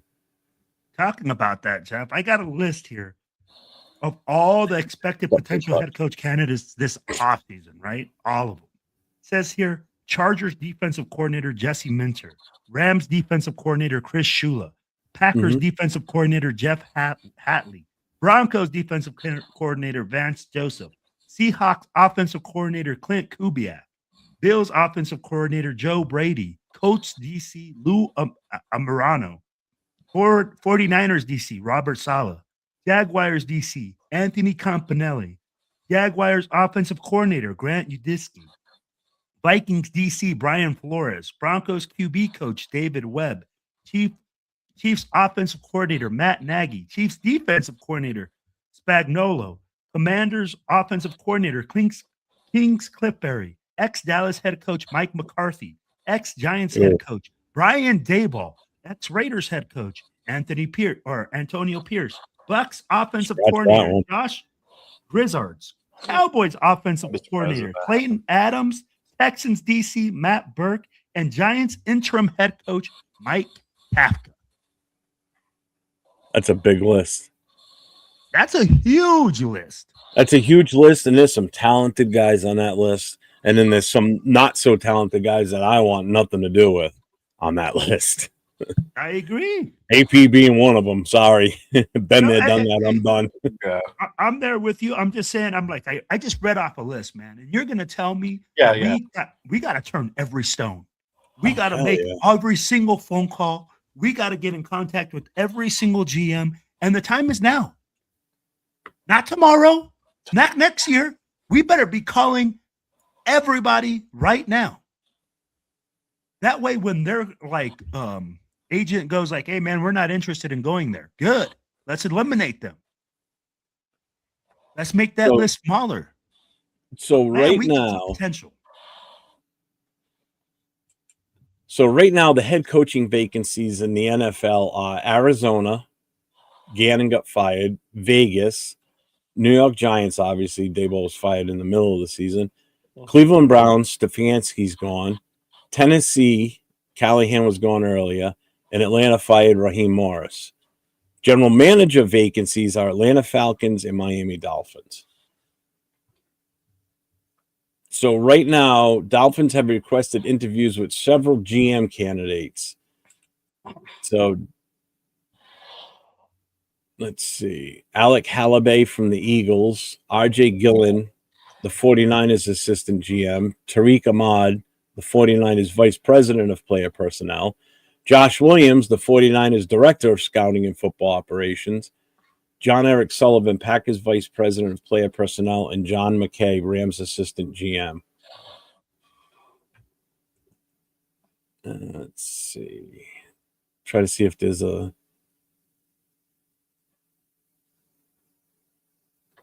Jesus Christ, look at this. So 2021, John Gruden resigns. 2022, Josh McDaniels hired. 2023, McDaniels out. 2024, Antonio Pierce hired. 2025, Pierce out.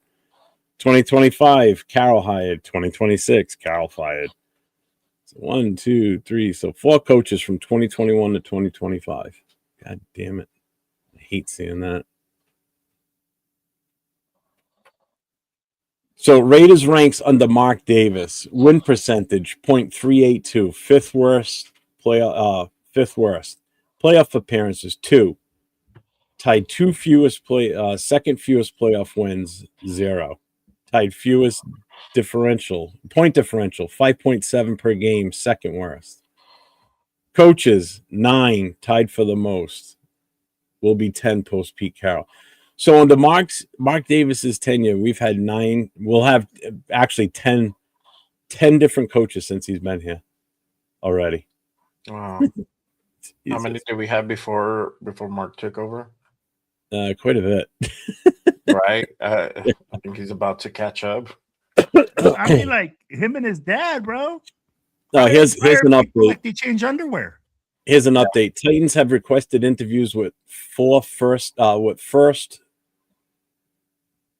first 4 head coaching candidates. So Matt Nagy, the Chiefs coordinator, Steve Spagnuolo, the defensive coordinator, Vance Joseph from the Broncos, and Louis Anarumo from the Colts. So that's who the Titans are bringing in right now.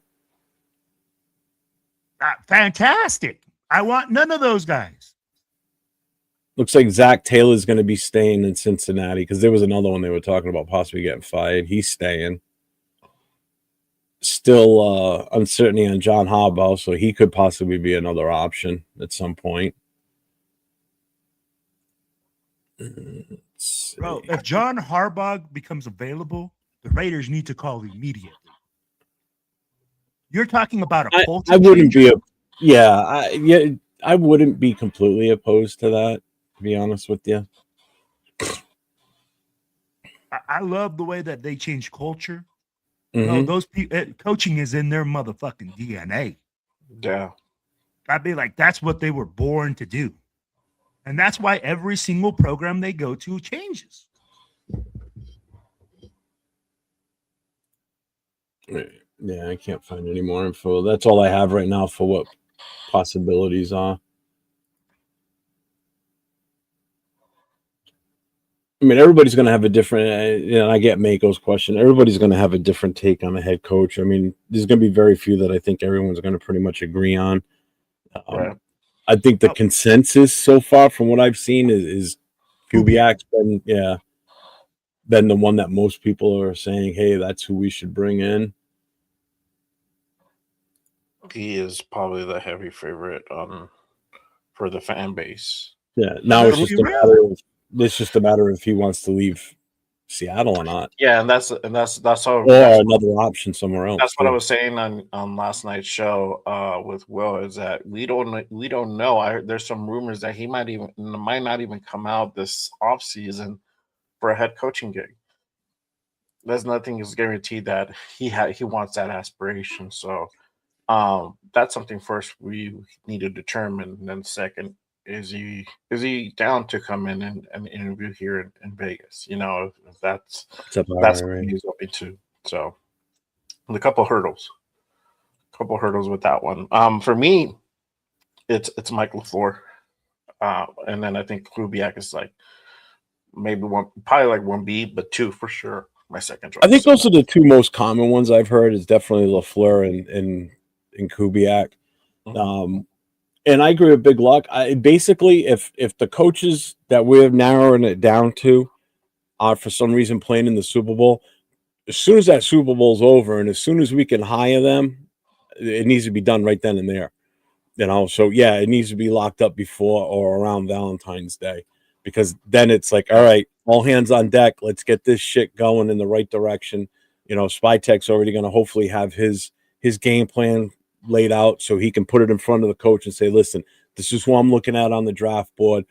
Let's get your intake on this, because I want to know what you're going to be running, your offensive coordinator, what he's going to need, your DC, what he's going to need. And if this is done right, like you see other NFL teams do it right and are consistent every year in the playoffs, fighting for a championship, if it's done in that manner and it's set up the right way, this could be the biggest offseason we've ever had. I already said that this number 1 pick is going to be the biggest thing that's going to set us going forward if it's done right. Everything now that Pete's gone is going to set us up for future whether we fail or we succeed. 100%. So, Raiders, listen to me right now. If you're watching this podcast, I'm telling you right now, get this shit dialed in. Let SpyTech do his GM job. Yep. Get this shit going in the right direction. I've been a fan of this team for 50 years. I ain't got much time left on this earth to wait for us another 40 years to see another Super Bowl. I want to see one before I fucking shuffle off this earth. All right? So do your homework on everything possible. Vet everybody and anybody you're thinking about drafting. Anybody you're thinking about bringing in as a coach, coordinator, whatever. Do your job the right way and get this shit going in the right direction. It's time. This is our time from now going forward. This is the nation's time to come back and come back stronger than ever and put a stamp on this organization and solidify Vegas as our home now. It's going to be here for a long time, so we got to get used to it, whether you like it or not, whether you're old school from Oakland, LA, whatever. This is where we are now. We got to build this going forward, and this is the first building block that Pete Carroll's going now and move forward in the right fucking direction. And don't screw it up. Damn, mic drop. Hey, Yeah. should we just end the show now? Pretty Should much. we just end the show? Like, all right, everybody. All right, everybody, go home. Have a good day. Have a great day. See you later. But, Well, you know what it is? I'm tired of this merry-go-round bullshit with coaches and 100%. coordinators and GMs and finally Mark Davis maybe like pulled his head out of his ass and said, all right, listen, I got to put my big boy pants on and I got to let my GM do his GM job. Right. Yeah, I know that the Raider organization is still fairly new to the whole GM thing because Al Davis ran the team in that capacity for the longest time until he passed away. Mackenzie did a decent job when he came in because Mark was still in his infancy as far as running the team. But now that he's gotten older and he wants to be more involved as an owner, he wants to try and be like his dad, but he's never, unfortunately, Mark, I love you, but you're never going to be a dad. Okay. No. It's just not going to happen. Closest you're going to get to being like your dad is the name and the fact that you own the Raiders and you're a Davis, plain and simple. Let your GM do his job, plain and simple. Just back off of him and don't be involved in the coaching decision. I mean, obviously they're going to come to you and say, this is who we're picking. And then you have to give your final stamp of approval because you're the one that's going to work the contract. I get that part. But don't say, no, I don't want him. I want this guy instead. Don't do that shit. Please don't. Yeah. I think you're 100% right. I think you just need to go ahead and Mark has to go ahead and really entrust his people that he's bringing in, right? And that's really how he's going to head and really find success. You said it perfectly. He's not his dad, but I think for him to find success, he has to go through this route. The way that his dad operated the team is a different time. The NFL was completely different back then, And at a point, you saw Al Davis even struggle to try to get this team to be mediocre at times. We're mediocre a lot of the years, but sometimes we struggled even with that. I mean, this is not the first time we've had a season like this, right? This is like, I don't know how many times this is our go around we're at with this specific type of season. So the NFL adapts quickly, and I think the blueprint's out there. Our thing is that we're always trying to reinvent the wheel. We're always trying to be the first to kind of do something outside of the box. With this league, it's so copycat, you can't really do too much outside of the box because then you have seasons like this. I think you have to go ahead and trust the process, trust your people that are in the building, and let them go ahead and work, right? Let them go ahead and cook and do their thing and figure this thing out. And this is where we said, me and Will last night, this is really John Spytek's prove it year. This is the year 2 because now he's going to be looking for a head coach. He's going to be in charge of that free agency now, and he's going to be running that draft, right? So those are 3 big things that he's going to be tasked with. So now we're really going to see, does this guy really know what the fuck he's doing, or was he really lucky the first time around? But yeah. I think Mark has to really let go of control, let go of the reins, and let his guys work. Let Spytek work. I still think I still think Brady's not going to do a whole lot. I think he's just going to be there more as an advisor, and the guy who, if you need him to bring in people to go ahead and interview, he's going to be the guy that brings the juice. But that's it. Yeah. I mean, also for an intimidation factor, he could be in on the interviews type of thing too. Fucking intimidation, my ass. But well, you know Tom what I mean. Brady intimidating? Not so much intimidating, but like a I get you. Almost like a friendly face too, in a way. I guess, you know, if he's familiar with somebody, they might be a little bit more at ease. It might be easier to answer questions and lay their game, especially if you're bringing in them and they're going to be talking about offensive plays and such like that. I would respect Brady's opinion on stuff like that, of course. I mean, the guy's a proven champion. There's no two ways about it. As much as I can't stand the motherfucker, he's still part of this organization now, which it still pains me. But, you know, if, say, Kubiak comes in and he starts talking about offensive play calls and what his vision is for the offense, you know, and if Tom Brady can agree to that same vision and seeing going forward what he's got in his mind, you know, it may help the decision be easier. Like, hey, you know, this might be the guy. Like, I could run this offense if I came out of retirement type of thing. You know what I mean? Yeah. So real quick, Frenchie John Paul says, yeah, he's been in Seattle Seahawks draft room. So that's pretty cool. Would you work for them or something? He's on the staff of Seattle. We got a super chat here from G-Fam on Jay's channel. Jeff, should we trade for Max with a $2 super chat? Yeah, we should. I'm still on board. I am on board with it. Just not as vicious as I was last night. Last night was just to be funny because I was like, God damn, bro. I was having fun with it. No, I saw how much. Right here, you know what it was? I took the bait when you put that up, so I'm like, oh, I'm just having fun with this. And then G-Fam took the bait of me being all in on it and just being vicious. I'm like, I'm just gonna keep this going because G-Fam's just making it too much fun now. So I am not. No, I am no not, Kingsbury. No Dingleberries. Yeah. Zero Dingleberries here, bro. I am not actively pushing for Max to be traded. Basically, what I'm saying is if a team comes calling that they think he's the final piece of their puzzle and they offer us the right deal, you're crazy not to even entertain the thought and listen to what they got to offer. And if you want to counter, you got every right. And if it helps the team going forward, I'm all for it. But I'm not actively out there going, hey, you want Max? Do you want Max? Do you want Max? No.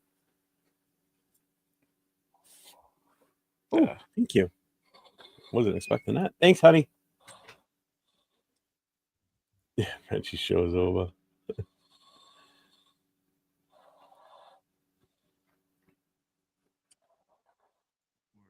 I didn't ignore your super chat. I saw it. It's just taking me a while to get through them. Plus my little tirade I went on. So. Oh man. Yeah. I'm going to tell you something though, Jeff. I like Clint Kubiak. The reason I like Clint Kubiak is because this is the only dude that we are looking at as an offensive guy that is actually making his own play calls. He's the one making the play calls. He's gone and played with different quarterbacks. So he's had to adjust his system to different quarterbacks. He's had experience managing the game. Yeah. At least one side of the ball. And I think that's what makes Kubiak a better fit than all those guys that are younger on the other side or on the offensive side of the ball. Matt LaFleur has never made a play call. Never made a play call. Shula is a defensive coordinator. Mm-hmm. He has to bring in a strong offensive coach. And if he doesn't, then we're screwed. Exactly. So if you look at it, that's why I believe Clint Kubiak is not head and shoulders. Like, I'm not going to say head and shoulders, but he got a little bit of an inch or two above the other guys that are younger because he's made the play calls. He's been in those situations, and he's had to adapt his game plan to different quarterbacks.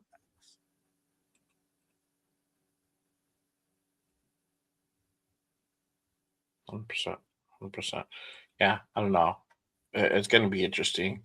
And I was telling you guys, we were having that conversation last night after the show. It's like now we're having to go through this whole process again. And me and Jeff were here, and we're doing the shows where we're going over the head coach candidates, and who's going to be hired for OC, DC, and on all that, and how free agency is going to look and the draft. So we're back in it officially again, and 2 years in a row.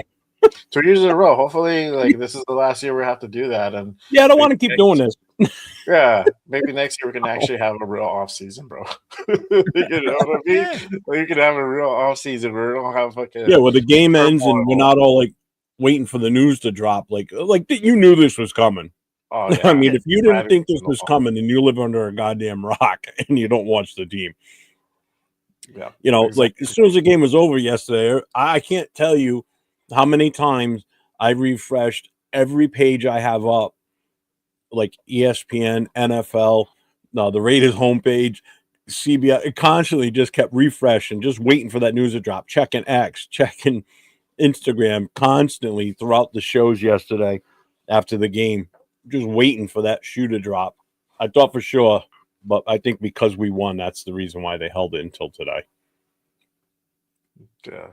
Got another super from Chief. What's up, Bueno? The cycle continues. The cycle continues. What's up, man? Welcome in. Welcome in. Ohio. What up, baby? What's cracking? That's where Yo Raid is from. Youngstown, make Ohio. sure you hit up our boy Yo Raider out there. So G-Fan with a $5 super chat. Who is the best QB developer head coach on the market? P.S. Have a Dunkin' coffee on me. Thanks. Good, because I'm running low already. See, that's considered low for me because I know that won't last too long. I just drank my warm coffee. I drink warm coffee in the winter. Who's the best QB developer head coach on the market?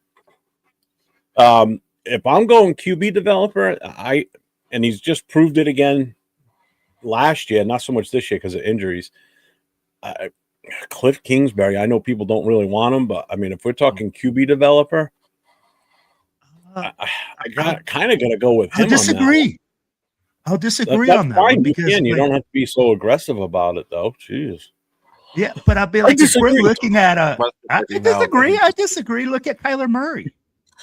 Like, he drafted Murray, and Murray has been a complete disaster. He didn't draft him. That's who he got. That's who he inherited. Well, he got Kyler Murray either right after. He came in the year after, I believe. Yeah. And did he develop him? No. And then if you look at the Commanders this year, right after Jaden Daniels, who's a special talent, went down. Mariota hasn't really. Mariota didn't look that bad. I'm sorry. He looked better than he did at any point when he played for us. I'll say that much. He did look better than when he played for us. I'd be like, how many more years of experience does he have? It doesn't matter, though, but he adapted to what Mariota does. What I'm getting at is he can adapt based on the talent of the quarterback. That's what a good coach does.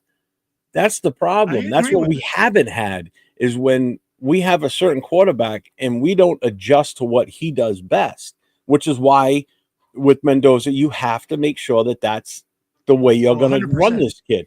You have to go based on his strengths and his weaknesses and develop a game plan. You're going to build around this kid, plain and simple. We've already got 2 building blocks already. You got a great running back and you got the best tight end in the game, even though he was injured for a good chunk of the season. So you've already got 2 great building blocks right there. You got a run game. If you beef up the O-line, now fix the O-line. Again, build around this kid. Build this franchise for him.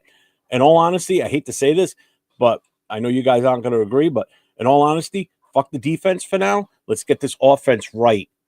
Seriously, not fuck the defense like let's just get rid of everybody, meaning let's put all our eggs into one basket right now and build around the number 1 pick. You protect him. You build this team right because you don't want this kid getting hurt. You want this team to move forward, and the defense will fall in place. Even if we've got a horrible defense and we're giving up 24 points a game, if our offense is clicking with what we've got right now, we can outscore another team, possibly. So I don't know. Yeah. I think we need to build. Don't build around a defensive player. In other words, is what I'm also saying. Yeah, what I hear you, and I am in agreement. I don't think you need to put all your eggs in one basket because I think offensively, outside of just like the offensive line and the wide receiver one, the quarterback, we got the number one pick. We can choose. We basically decide our own fate right there, and most likely it's going to be Mendoza. So I don't think you need to go ahead and that put was in wrong. a lot of stuff, a lot of eggs in that basket. I think you need a few eggs to go ahead and really, propel that basket, right? To go ahead and really strengthen up that O line and get a guy that can be an actual threat out there, right? Defensively, I think you start drafting guys. We started last year, but I think you go in a little bit heavier this year. This is the thing, free agency, bro. Spytek has to be way more aggressive this time around. He can't sit on his hands like he did last year, and I think it was a lot of like Pete made him sit on his hands, but now he has full control. They put that shit out there, so they're like, "Hey, kid, this is your team to run now. Put us in good shape. Start building the future." So it's his team to run. So now I think we're gonna see a different Spytek in free agency. I think there's some pieces there. I don't know if necessarily Devin White will return. I think he maybe did enough to kind of live to fight another day, fight another season. I should say. And just because that's Spytek's guy, so I think in his eyes, he's like, hey, this kid, we got to give this guy another year, so that might happen. Kuhn, he's gone. I don't see him here, and if he does come back, it's going to be for a smaller fucking contract, if that. Yeah. Right, and then a lot of like these linebackers are probably going to be gone. I don't know if Jamal Adams sticks around. I doubt it. Because every single linebacker is on a 1-year deal. Yeah. So I don't know if these guys stick around necessarily, and that's also going to be up to whoever's going to come in as defensive coordinator, what type of guys they want to go ahead and bring in, who's available in free agency, who they want to go ahead and draft. So all that's going to be important, man. But I don't think necessarily we have to put all of our eggs in one basket for the offense, but we should invest heavily in that offense for sure. I stand corrected. I thought Kyler Murray was here the year before Cliff came in, but they're saying Cliff did draft him. A few people said that. So Kingsbury drafted Murray. I remember because we drafted Clem Farrell over Nick Bosa. It was the Toilet Bowl game when Gruden kicked the field goal to win it against the Cardinals. Good coach implements a scheme. Great coaches alters his scheme to the players he has at the time. Exactly. 100%. So, and GFAM saying Murray was a stud in 2021 year with Kingsbury. 3,900 passing yards, 26 passing TDs, 819 rushing yards, and 11 rushing TDs. And the only problem with Murray is he's so small and he takes a beating, man. The kid always gets hurt. But that's part of the system, right? And that's part of the quarterback or the coach developing it and saying, hey, you got to work this, you got to work that. I love what you're saying, Jeff. I think us putting a lot of heavy we need Big Dong John. We need Big Dong John out there freaking dropping down loads, freaking just out there freaking pimping these hoes. I'll be like, I need you to get out there and strut the street, John. I need you to get out there and freaking drop the dinero. You see Lindenbog, you say, hey, big baby, I got you right here. You fucking pull up the truck. You go out there and you invest heavily in your offensive line. Yep. Free agency. Yeah. Then you can do a lot of things with the draft. But we don't need Coupon John. I don't need discounts. I'm willing to pay full price for players that are going to come in here and make a difference. That's what John Spytek needs to realize. At the end of the day, we need to look at it and say, hey, man, we are a terrible team. We need to address our offensive line. If we're going to draft Mendoza, I said it in the show last night. In the show before, we need to address our team to be prepared to take on this young man. We can't just come out here and think because Mendoza gets drafted that all of a sudden we're going to turn into a playoff contender. That's what a lot of people think, that we're just a quarterback away. Hey, whatever y'all smoking, pass that shit, because that ain't the facts here, baby. We are more than one piece away. So we need to get that offensive line ready. We need to get guys ready. And then guess what? Do we need to spend some dinero on defense? Hell, motherfucking yeah. Yeah, but priorities offense. I'm sorry. I just Absolutely. and you know what? And this kind of goes inside with in sync with what Money Chuck's talking about too. We've got the running back. If we can build that offensive line and turn this into a run first team, which is ideally what I'd like to see us do, especially when you got the talent of Genty back there. Use him for his God-given ability, and let's run the ball. And then that also makes it easier for the quarterback too, especially if it's a rookie, because it's automatically going to take the pressure off of him because teams are going to respect the run, especially if we're feeding Genty and running it down their goddamn throat. And I wouldn't be opposed to bringing in another running back in this draft also as a compliment to Genty, so he gets a break every now and then, and he's not out there every goddamn play, and we don't kill this kid running the ball consistently. You hit them with a 1-2 punch, a thunder and lightning type bullshit.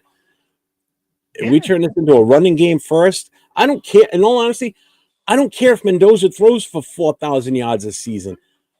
I'd rather him throw for like 2,900 and Genty's running for 1,700 yards a goddamn season. Because you know why? Number one, the quarterback's going to last longer. You're a pure running team. He doesn't need to have crazy stats. And that's what people always look at quarterbacks. Feel like, oh, he only threw for 150 yards. Did they win the game? Yeah. What did our running back have? Oh, running back had 175 yards. Well, guess what? I'm fine with that. We won the game. Running back had over 100 and something yards. Yeah, the quarterback didn't have a great statistical game, but we got the win. And he was efficient. Interceptions. Didn't throw interceptions. Didn't fumble the ball. What did he do mostly? Handed it off to Genty for 30 runs. I'll take that. I don't want to see this kid out there flinging the ball 50 times in a game. No. That's not what we need. We don't need a flashy quarterback that's going to throw for up 10 yards a season or a game. We need game management is what you need, folks. You need a game manager out there on the field along with an offensive coordinator and a head coach that are on the same path or same page with that and moving this team forward in the right forward direction. You don't need flashy. Look at Troy Aikman. Troy Aikman is a perfect example of this. Everybody always said, oh, he must have been great in fantasy. He sucked in fantasy football for stats. Okay. He was mediocre at best in the stat category for football. You know why? Because they had a running game. He didn't have to rely on throwing the ball crazy amount of times in a game.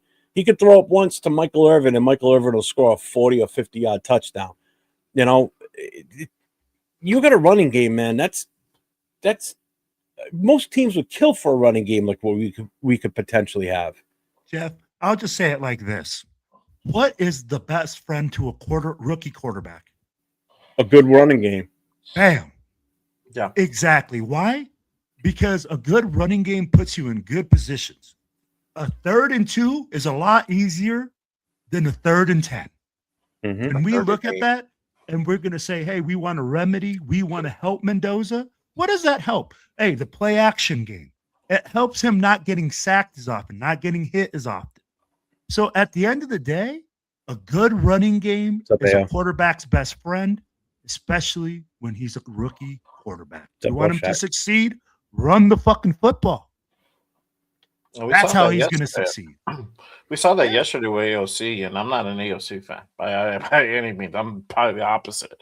But we saw that. Like, he struggled, like, his first throw, and then they just had him like hand off the ball. And then we saw the progression, like, all right, cool. This kid's going to start getting in the rhythm, starting to get loose. I expected him to get a slow start. He hasn't played all season. No. You know, so first and foremost, his first series was not going to be, a record breaker. I knew he was going to be a little weak out there. He looked good. He looked good for getting freaking. He's been injured for 10 fucking games. The guy. But I can't say that because everybody will think that, oh, you want him to be no. Hey, let's call a spade, Jeff. Let's call a spade a spade. He looked better than Gino, who started for 10 fucking games. So it makes me wonder, what could we have had if he would have been the one instead? If Gino would have got hurt week 1 and AOC was healthy and could have started from that point on, what could we have had? First of all, you got a quarterback that has a quicker release than Gino. And I saw it yesterday when he was in trouble and there was no place for him to go. Rather than take the sack, he threw the ball away out of bounds, not down the field where somebody could still pick it off like Gino would do. You know, Carr used to do that sometimes too, man. just Bro, he was keep the more ball up. decisive. He threw the ball. Yeah, was more he threw the decisive, ball yeah. sometimes where guys weren't there because they don't have the chemistry. But was he decisive with the football? Fuck yeah. Was he He throwing had some nice strikes? throws yesterday. Dude, I'm I sorry. mean, like he made some throws that I was impressed with. And guess what? Mhm. At the end of the day, he didn't turn over the fucking football. That's priority number one, baby. It's Interesting. been our weakness all season, and he didn't do it. Yeah. And a lot of the guys that he did have chemistry, they were sat. They were already short. Exactly. Like he had limited reps with like Bash. It was all mostly preseason and training camp. I mean, obviously you have practice, but it's not a real live game in-game scenario, So it's like he really didn't have a lot of chemistry out there, No. So he didn't have his regular guys. Trey Tucker, he found him. He was able to go ahead and hit Lockett, but he really didn't have a lot of chemistry out there with the guys that he normally agree. runs with, right? But yeah, he managed that game pretty well, and I got to eat crow. He only got sacked once, and but also that was because they did run the ball heavy yesterday as well. So, And you know what? I that's would take this. I would take the 6 wins, wouldn't you? Mhm. Right Because now? guess what? Yeah. It's an improvement from the prior year by 2 games. Okay, it's 2 games. It's better than being a downward 1 game. This year, we finished with 3 wins this year. Last year, we had 4. The only saving grace is the fact that we won yesterday is we're not on record of having 15 losses in the season, which would be an all-time high for us. We stopped at 14. So we've already been 2-14 at one point. Now we're 3-14. I'll take 3-14 over 2-15 any day. Oh yeah, Sorry. Because that's a record I don't want to be. and we got to held beat to. the Chiefs, Bro, I fucking hate losing, bro. I don't No, want to beat the be Chiefs. known as a fucking loser. 2-15, you're a worse loser than 3-14. Yeah. I'm sorry, bro, but I don't want to come in 100th place. I'll take 99. Yeah. Come on, bro. Matt says we'd have a better record, but still no. But anybody thought that we honestly were going to the playoffs? Yeah. I'm sorry. Unrealistic. Everybody wants to see the same thing happen with, like Chicago did it this year. Okay, they went from one of the worst teams in the league to the playoffs. Mhm. Washington did it the year before last season. In 2024, they went from bottom of the barrel to. Did they make it to the championship game? Right? Yes. No. Yeah. Yes. Right. Washington. Yeah, they made it Yeah. to the NFC So championship. They almost that's won, what bro. They people were almost won. expecting. Yeah, you're not going to get that. It's just not going to happen. It's Same an thing with anomaly when Jacksonville. that shit happens. Yeah. But this is the thing that people have to realize. All these teams that you had just mentioned, they were only 1 or 2 pieces away from getting to that next level. Yep. They brought in their coach. They're able to go ahead and get the pieces that they needed, and then you're starting to see that success. The only one is you see is Washington, but Jaden Daniels was down majority of that year. He got injured. He was down, then he came back, and then got re-injured, and he's been on the shelf for majority of the year. So literally, it's going to be 2026 is going to be his real sophomore year. Hopefully, he'll have a full season. I like the kid, and I keep an eye on him every now and then to see how he's progressing and stuff. Because that's a guy that we could have had at one point too. We weren't aggressive enough. Whatever you want to say, we weren't ready for him. But hey, this team will never be ready unless we take a fucking flyer. And I think you just have to go ahead and do that. But those teams were just a couple pieces away. They were. That's why you see it. That's why you see that happen, because they've already had the infrastructure, and we just don't have that infrastructure. We still need a lot of work. Yep. If we had I think things would be different. We had an offensive line, and we just needed maybe a wide receiver 1, and maybe get another wide receiver, right? That would probably, and then the quarterback, and then that would be different. I think we have some pieces defensively, maybe a couple pieces on that side of the ball, and then that would be cool. But we're just not there. We need work all around. That's just how it is right now. I would look at this. If we want to model after Chicago, if we're looking at Chicago, look at what Chicago did.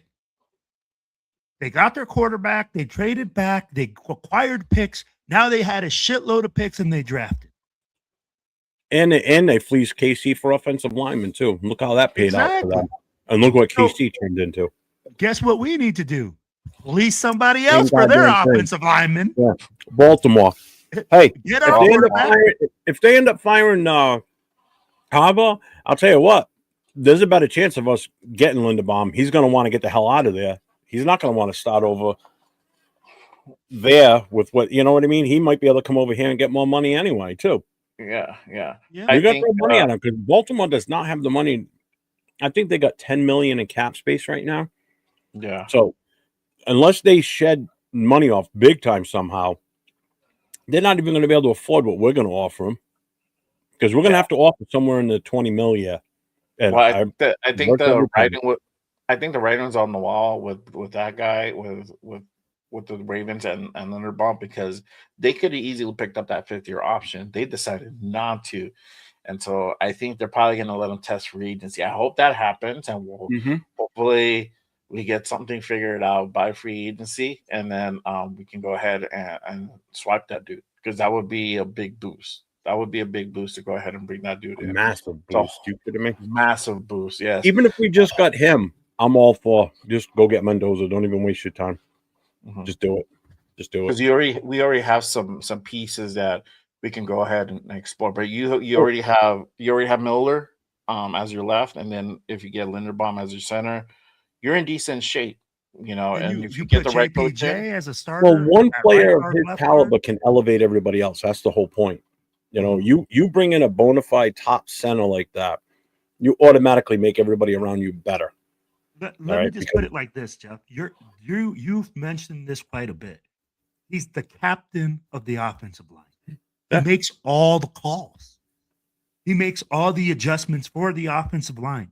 That's how important the center is.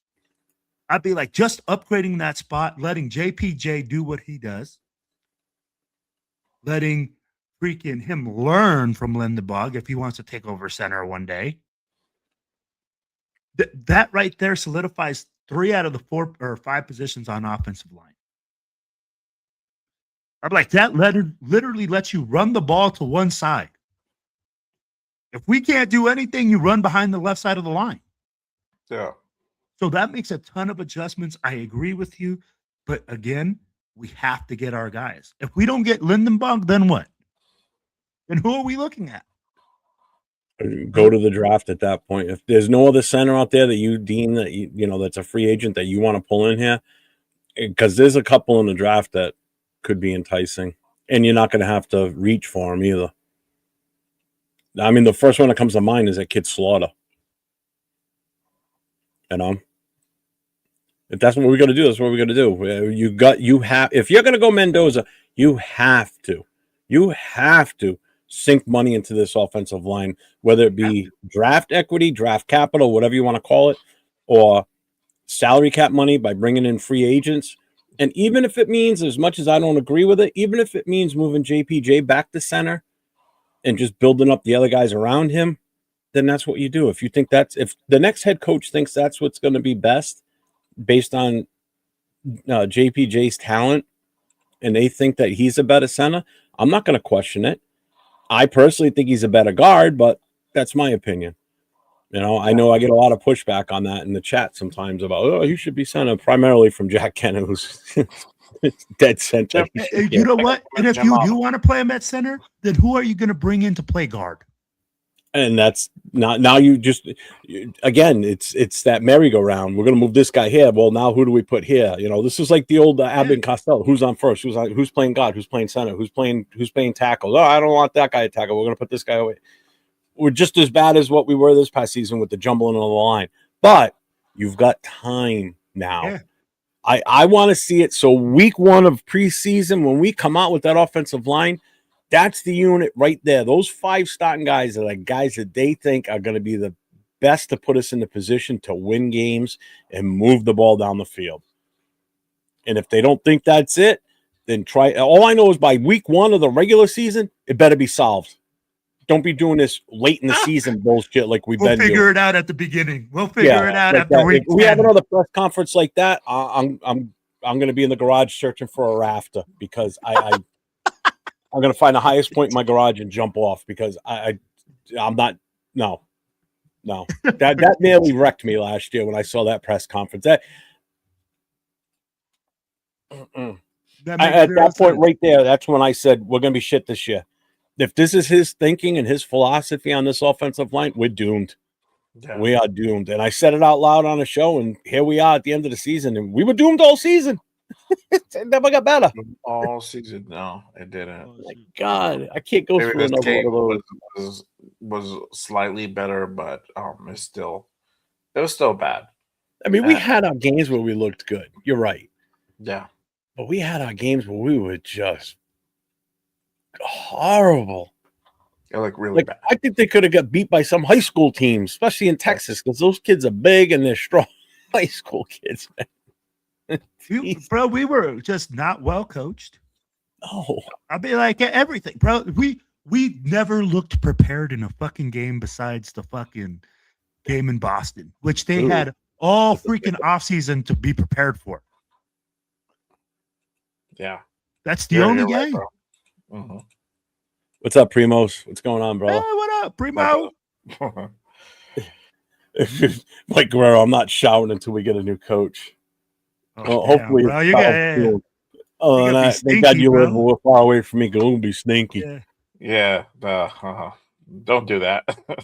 If they hire me, shower, I will please. have to take a shower. Eventually, shower, please. Oh my gosh. It's just a grilled cheese. Wife surprised me with that. I wasn't expecting that. I didn't even notice the time until just when she came Hey, in. you with better it. appreciate that grilled cheese, Mister. That's Oh, just yeah, the grilled definitely. cheese. I Fucking keep savor them, that like woman. it's a fucking filet mignon steak. There you go. What are your feelings on the Spy Tech Brady combo at GM? Do you think it'll work out eventually? It's got to work out. It's got no choice. It has to. You know what, Jeff? They I got like one what you shot said. at this right now. I like what And you I- said. Well, I say this that we got one shot because we get the number one pick, so they got to get this right. That's all. Go ahead. Yeah. No, the other thing that you said was that Brady needs to be the sounding board. It's not him going 50-50 and going like, hey, let's do this whole freaking interview together. Nah, Brady, sit in the back because you're only a 10% freaking time owner. Sit in the back and let Spytech do what he does. If Spytech goes, hey, what do you think? Then answer the fucking question. After that, bro, I think you got to let Spytech do a majority of the lifting there. It has to be about 80-20. Yeah. That's my opinion for that to work. And I like that Jeff said that because Jeff was like, yo, why not have him there as a sounding board? Somebody that's just there as a face and bring in, and then you said it, Jay. Bro, he's a face. Bring in the people who I need. Hey, man, go out there and make the phone calls. I'm Tom Brady. I don't give a fuck that he's making the phone calls, but he can't have the final say or a 50-50 say on whoever we're hiring as a part-time owner. Yeah. Yeah, and that's the thing. Either you're all in or you're not, and that's the thing. And he's never going to be all in until this whole thing with Fox, or maybe he ups his percentage with the organization as far as how much he owns. But if you want this team to succeed, if you want to go ahead and really stay a part of football outside of like announcing, you got to be involved. And I think it's just too much of a distraction. There's too many handcuffs. There's too much handcuffs that the league is imposing because of conflict of interest, supposedly, or whatever. So if that's the case, all right, cool. Well, go do your commentary thing. Go in your bag there, and you're getting passive income here. That's fine. And if they ask you a question, answer it, give your opinion. But don't go out and say, hey, this guy's gonna be heavily involved. When we know he's not.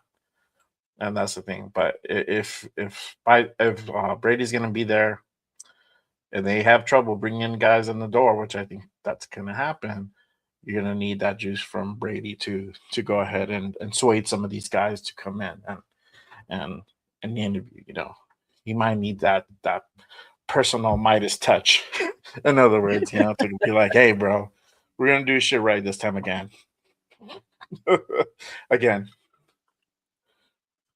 So we said we need 3 new starters on this O-line. We can't be certain the guys we drafted last year can start.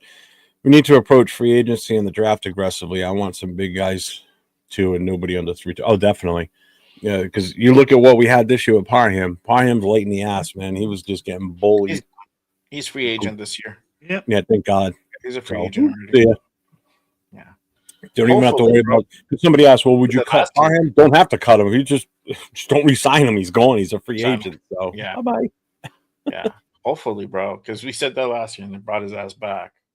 Well, and Lincoln Kennedy said it, man. When we brought him on the pod, we're light in the ass. We were the lightest offensive line he's seen, and it looked like it game in and game out. We were getting bench pressed and worked all year long. So we need to put some fucking heavy dudes up front. We need to get the guys in the gym, whatever it takes, bro. Whatever it takes. But yeah, we need to put some weight up front, man. We need to fucking upgrade. But 3 guys? 3 new guys? Bro, that's a lot. It's a tall order, bro. Yeah, I'd be like, I like that. Jeff I'm said, not hey, you opposed know to what? it. We bring in Lynn. I'm not opposed to it, but Not hey, at all.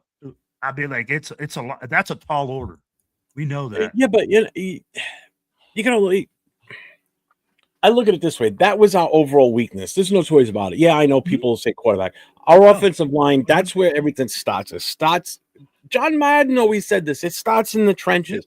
And our trenches weren't even trenches. They were just little gullies, maybe little scoops. Like if that was there was nothing. We had nothing basically all season long between injuries and just inability to play their position and just horrible play calling. Everything just culminated. It started with the trenches. I have no problem bringing in as many offensive line as you think that possible we could bring in here. Someone's got to hit. You're going to keep throwing shit against the wall till it sticks, and you nail down that starting 5. Okay? So let me ask you, since we're on this subject, and I think what Manichek probably alluded to was veteran, right? So not rookie. Who would you bring in outside of Linderbaum? Outside of Linderbaum, I did have a list up. So you would need 2 more, right? And then I'm looking at the list, and there's a couple names that Why is this so goddamn bring in. large screen? Okay. First of all, I'm not necessarily going youth either here. All right. I'm going for bona fide veteran offensive linemen. I mean, there are some decent names on this list that I would be all for. And it will cost us, unfortunately. So, I mean, right off the bat, obviously, it's Linderbaum is number 1. There's no two ways about it. If we're talking guards specifically, where is he? Shit. Guards.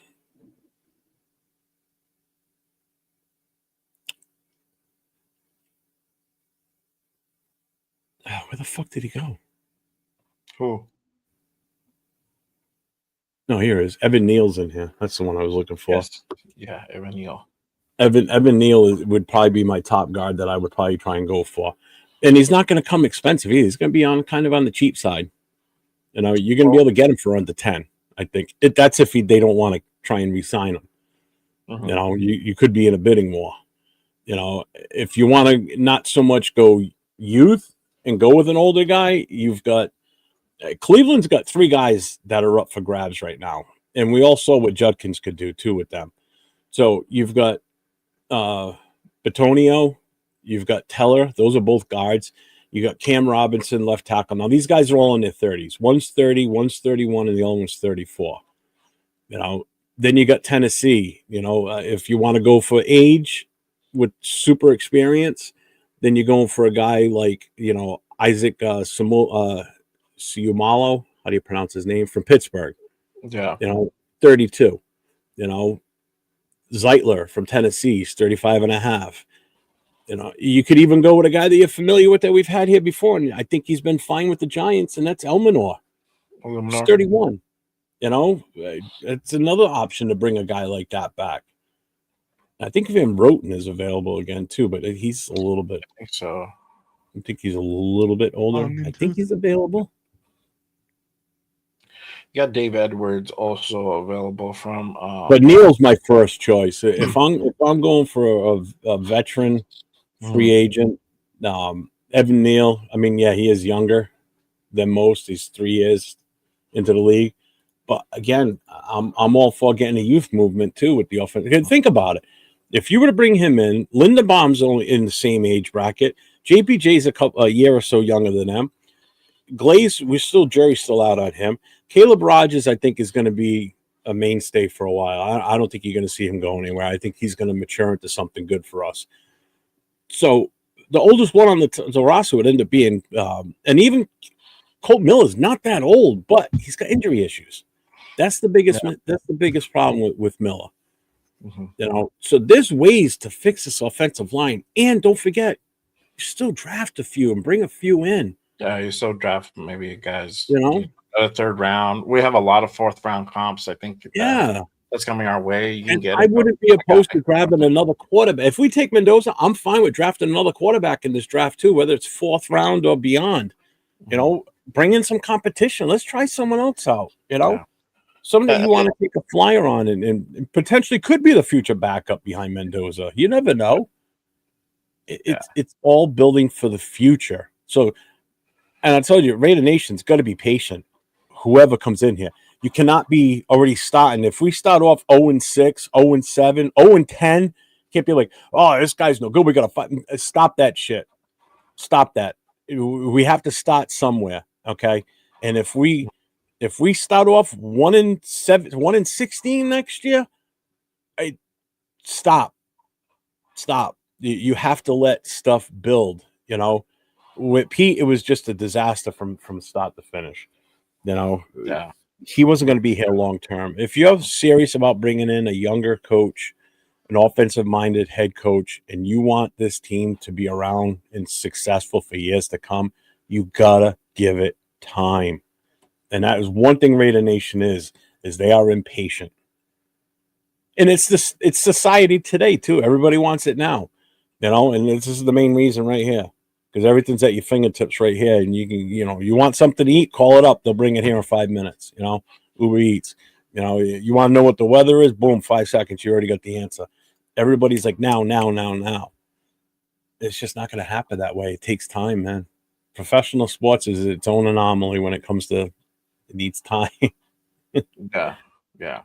And I think it's just because, you know, we as a fan base, we just want that instant gratification, bro. I do. I wholeheartedly admit that, bro. But you kind of have to force yourself to be like, hey, we gotta let this guy build his shit. And honestly, if we're bringing in a young coach who really hasn't really done it in that level yet, you got to give him about 3 to 4 years to really assess the progress of the team. Year one is probably not going to look pretty. No, it's going to be better than what this year was, but we're still not going to win a whole lot of games. But are the games that we play that we lose, is it going to be sloppy games, or is it games that we were competitive in it and it's just we just played a way better team, but we played clean football, you know? And we've seen that in the past where it's just like we just weren't that good, but we played clean. We didn't play with so many mistakes, you know, and that's kind of what you want to look for. That's how you do the eye test, you know. And this year the eye test was just terrible. For all of us to say, all of Raider Nation to say we're just playing out just fucking suck. It's that bad, man. And then on the field it was just evident. So that's why I think I say that the writing was on the wall that Pete was not going to be here. It's just everything was just sloppy. We looked worse than the prior year because bringing a new coach and having some of these pieces here, and you know, we had the number 6 pick last year. You know, we're in semi decent shape. We can build, at least we can start on the trajectory to build something and have, you know, a better season than 4-13. And we didn't do that. We got a way worse season than that. It looked awful at times. What's up, Silver Smoke? Welcome in, brother. Long time no see, man. I know. Somebody said it. Yeah, instant gratification. That's what it is. I couldn't think of the words. Yep. My mouth was moving faster than my mind was for a moment. It turned into Will for a second. Damn. Damn. Shooting shots today, huh? I'm just so happy right now. That's all. This is a move that was needed to be made, and they didn't wait. And I'm just glad that they didn't. So get that ball rolling. Let's go. I want instant gratification. I want a coach now. Don't wait. I want it by the end of the day. Well, I'll be like, shoot, that's tough because all the good coaches are still coaching right now. Yeah. If we were to announce a coach right now, bro, I would be concerned because that means we just got somebody that no one had on their map. Yep. Yep. And that means exactly opposite of what I suggested. No due diligence was done. We just went, we want you. You want to be coach? Yeah, I'll take it. All right, come on in. Yeah. Well, now we have to go through that process. Now we have to, why are we worried about paying 10 coaches? Who cares? Hey, he's not even. It's not a your money. Fan. It's not a Raiders fan. I just brought it up there because I think it's funny when someone says that. Hey, I don't care. It's not us paying for it as the fans. It's not a salary cap. Yeah. It's Mark Davis paying for it. So that's his money. He does what the hell he wants with it. It has no effect on me whatsoever. Yeah, exactly. Yeah, and we could potentially have even more too, Silver Smoke. There's a chance that we could make some moves. Yeah. But that also means if we make some moves with what we have now for draft picks, meaning the number one pick, that means we ain't probably getting Mendoza. So just remember that. As much as people still want to move back, if your goal is to get Mendoza, it ain't going to happen if you trade out of that because people only want that pick for a reason. Yeah. You trade with the Jets, that's who they're taking. I can tell you that right now. That's who you're going to take to freaking the shed. You got to take them out to the shed, freaking. Take that BTA out there and freaking belt to ass the Jets. I'd be like, get some picks. If you're going to get 6-7 picks, what's up, I ain't going to be mad at you. Yep. Yeah, that's what I'm on board with Kubiak. I think, Will, you were, right? Yeah. Jay was what, LaFleur, correct? I'm LaFleur, and then my second pick is Kubiak. And then my third is Brady. Brady's my third. Brady from Buffalo. Yeah, so those are my top three guys that I'm looking. Any of those three guys, I would be ecstatic. I don't know. Unless they bring in like AP back, then I'll be pissed, bro. I'll be like, what the fuck? Oh yeah. If they bring AP back, I'm gonna be like exactly like you, bro. What in the fuck are we doing? Bueno, you asked what head coaching jobs are available right now. The list is Arizona Cardinals, Atlanta Falcons, Cleveland Browns, the Raiders, the Giants, the Titans are all looking for coaches. General managers right now is Miami and Atlanta. Miami has put requests. Okay, that was them. Let's see. Tennessee's putting requests for coaches already. Nagy, Joseph, Spagnuolo, and Anaramo. Giants have actually Mike Kafka is who they're going to interview first. Yep. Mm. Nothing listed for Arizona, Atlanta, Cleveland, or us yet. Hold on. Damn it. We shall see what happens from here on.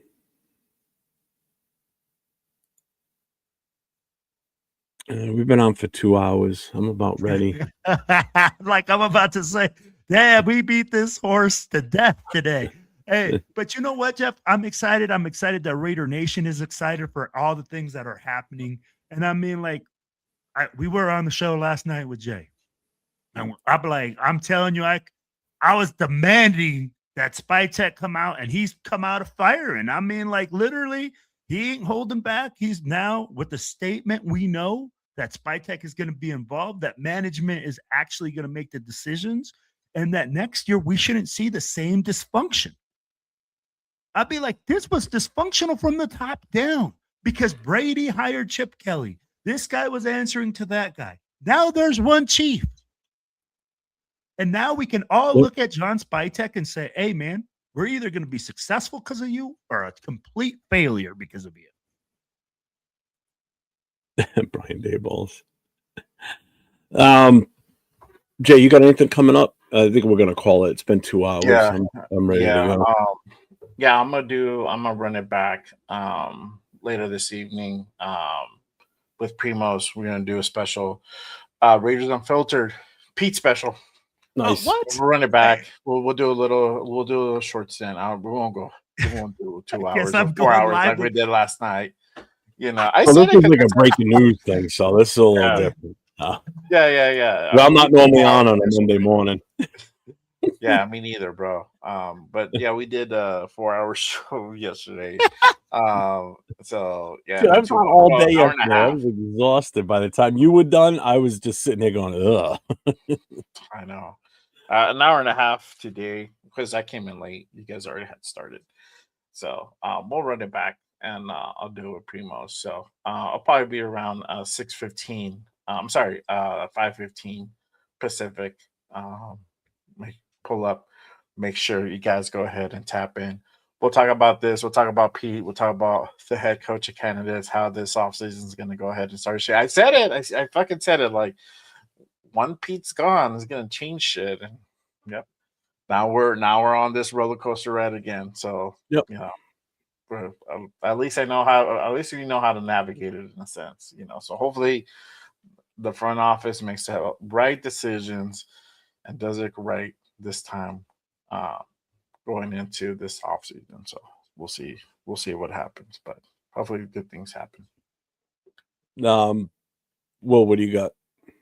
I'm running it back with Primo and I guess Jay now because I had that message this morning and I'm like, I didn't know what time we were doing it, but Jay just said 6:15. So if we're gonna run it back at 6:15, we're running it back at 6:15. We're gonna do a short one. We're not doing a long one. We're not doing 2 hours. This is what he says now. This is what the man told me last night.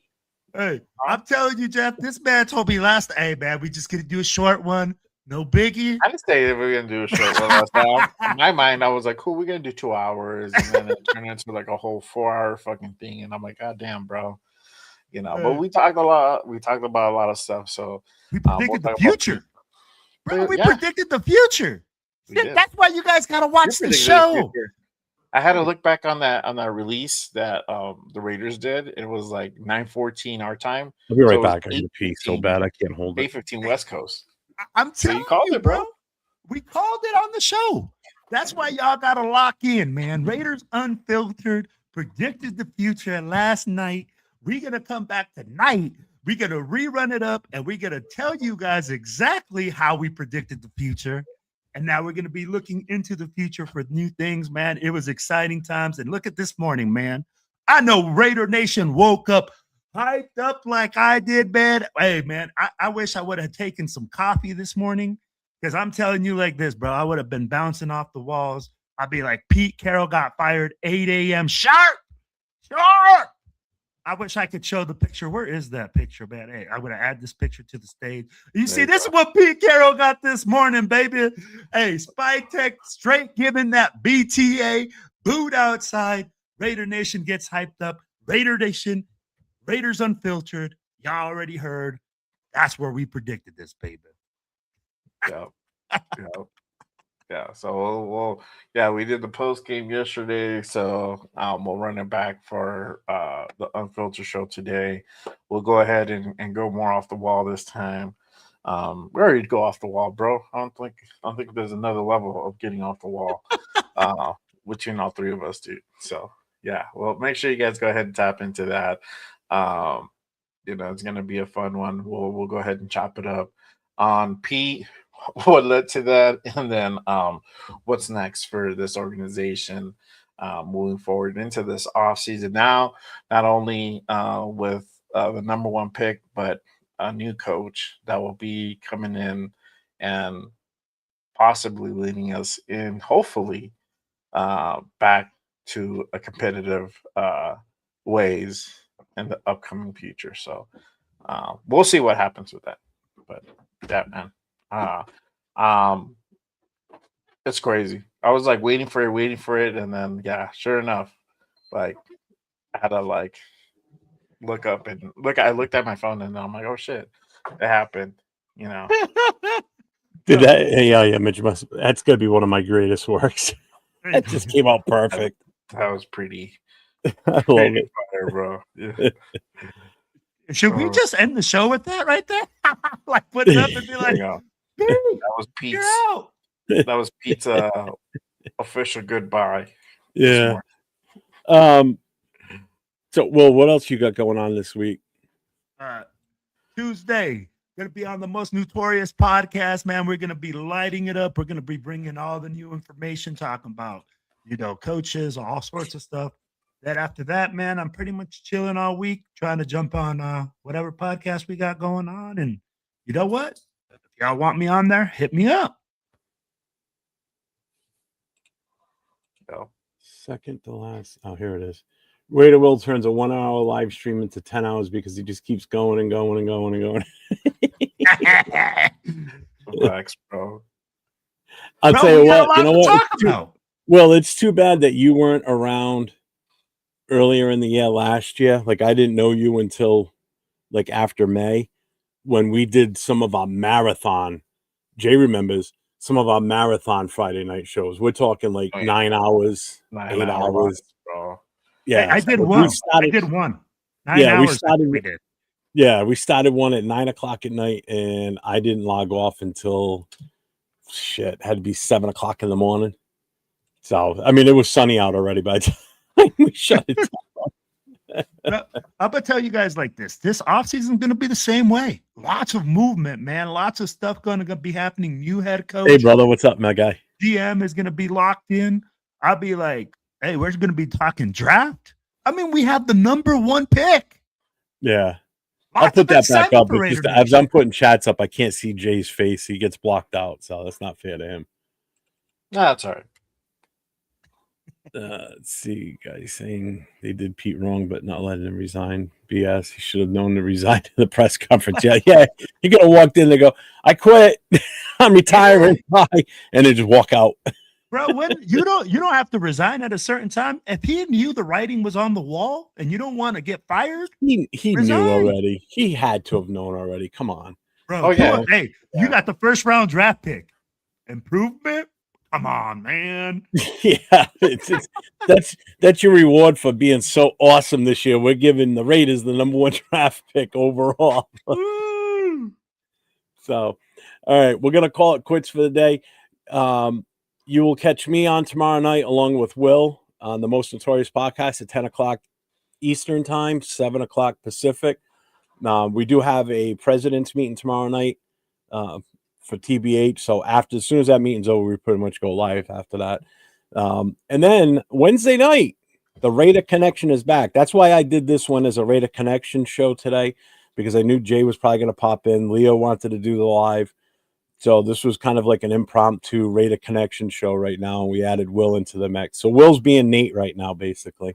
Yeah, but yeah, the Raider Connection will be back on Wednesday night, 10 o'clock Eastern, 7 o'clock Pacific. You'll see myself. You'll see the gentleman on the other end there, Jay from Just Raiders, baby. You'll see LV Raider 10, Nate, and you will see Chidolinus back on for the first time in 3 weeks now? We've been off for the last 3 weeks, I believe. Something like that, yeah. So it's been a while, and what a way for us to come back. Coming back with, I know. Coming back at the end of the season. Leo was at the game Sunday, saw a win, so I'm sure he'll talk about his experience this past weekend, either Wednesday night or he'll talk about it tomorrow night. But we got a lot to talk about because the 4 of us have not been together on screen. We've been individually together here and there, spread out, but we have not been back on, all 4 of us, in a long time, and this is going to be a fun one Wednesday night. Thursday night, it's Nate and myself on Coast to Coast. And then Friday, my new show, 2nd episode, No Huddle. If you're a fan of any NFL team, come on into the chat. You want to get on screen, I'll drop the link for you. If you tell me you want to come on, I'll give you the link. You come on with me. We'll go one-on-one. We'll talk about your team, whether it's the Bears, the Bills, the Pats. I don't give a shit who it is. You're more than welcome. So that's all I've got. Let's see, Jeff and Jerry Lewis running marathon shows. Yeah, what's up, Savage? Hey, make sure on Wednesday nights too. You get over to The Cage Match with Raider Savage and Asylum. It's a funny ass show. They add some serious humor into it. They're two guys that have such a good time talking Raiders, talking news. I think they've got Peggy Holmes on this Wednesday night, I believe. Right, Savage? If you just confirm that, I believe that's what it is. So make sure you look for the Cage Match with Raider Savage and Asylum because it's a fun ass show. CMN News, yes, the Cage Match news is hilarious. So yeah, check those guys out, man. Give them some love, man. No doubt. But yeah, I think Peggy's on with them. So yes, Peggy will be there. He says, confirmed. Nice. And I also have to rub in the fact that he had his first fantasy football. Oh shit! Here we go. The champ is here. The champ is here. Champ is here. The champ is here. Boom, boom, boom. The champ is here. Boom, boom, boom, boom. Let me see. I want to put his link up too. Hold on.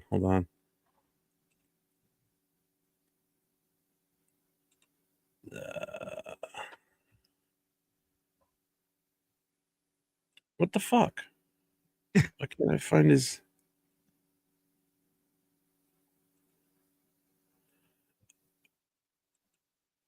Savage, if you've got your link, drop it in the chat and I'll just put it up there too.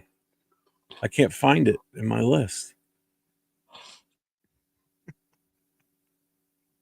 What the hell? Oh, there it is. I got it. Just found it. There it is. There's the link. So make sure you guys get over to that channel. Hit that sub, hit the notifications, sub, like, the whole 9 yards. Make sure you guys go visit them. They need some love over there. Mm-hmm. So on that note, everybody, Will, you got a real final thought? I got to hear what you got to say at the very end of this. I'm going to give you the last word. Woo! Last word, baby. Johnny Spy Tech, you out there doing work, put in that BTA this morning. I hope you're drinking some coffee. I want you to get your super juice going. Get your Raider Wheel juice going, baby. I need you to make some phone calls. Be Big Dong John. Freaking get out there in free agency and attack the day. Every single morning, attack the day, baby. We are going in the right direction, and let's go Raiders! Stay safe. Go. Raider Nation. It's time to connect. Leo, Jay, Nate, Jeff, Rod. Yeah, silver and black. The crew is insane. Breaking down the madness before you can blink. Another week, wow, another storyline. But the Raider connection keeps it all in line. From Vegas lights to the East Coast grind. We talk that truth, no filter, no rewind. 4 voices strong, so buckle in tight. It's time to bring the nation to life tonight. This is the Raider Connection Show, where the silver and black stories flow. Leo, J, Nate, and Jeff on go, breaking every play down blow by blow. R-N-4-L, you already know. Welcome to the Raider Connection Show. Leo with the facts, breaking down the scene. Jay brings the fire, keeping takes real mean. Nate on the road with the vibe and the view. And Jeff swings heavy when the nation needs truth. Wins or losses, we show up proud. Raising Raider Nation, loud and loud. Hit that chat, pull up, don't wait. This is family, this is connection, this is fate. Silver shields up, the energy grows. 4 voices united everywhere that it goes. Every first down, every heartbreak hit. Raider Nation stays locked, we don't quit. This is the Raider Connection Show, where the silver and black stories flow. Kaleo, J, Nate, and Jeff on go, breaking every play down blow by blow. R-N-4-L, that's how we roll. Welcome to the Raider Connection Show. So grab your drink, hit subscribe, let's ride. Raider Nation strong, we never divide. From kickoff to the final echo, you're tuned into the Raider Connection Show. Hey!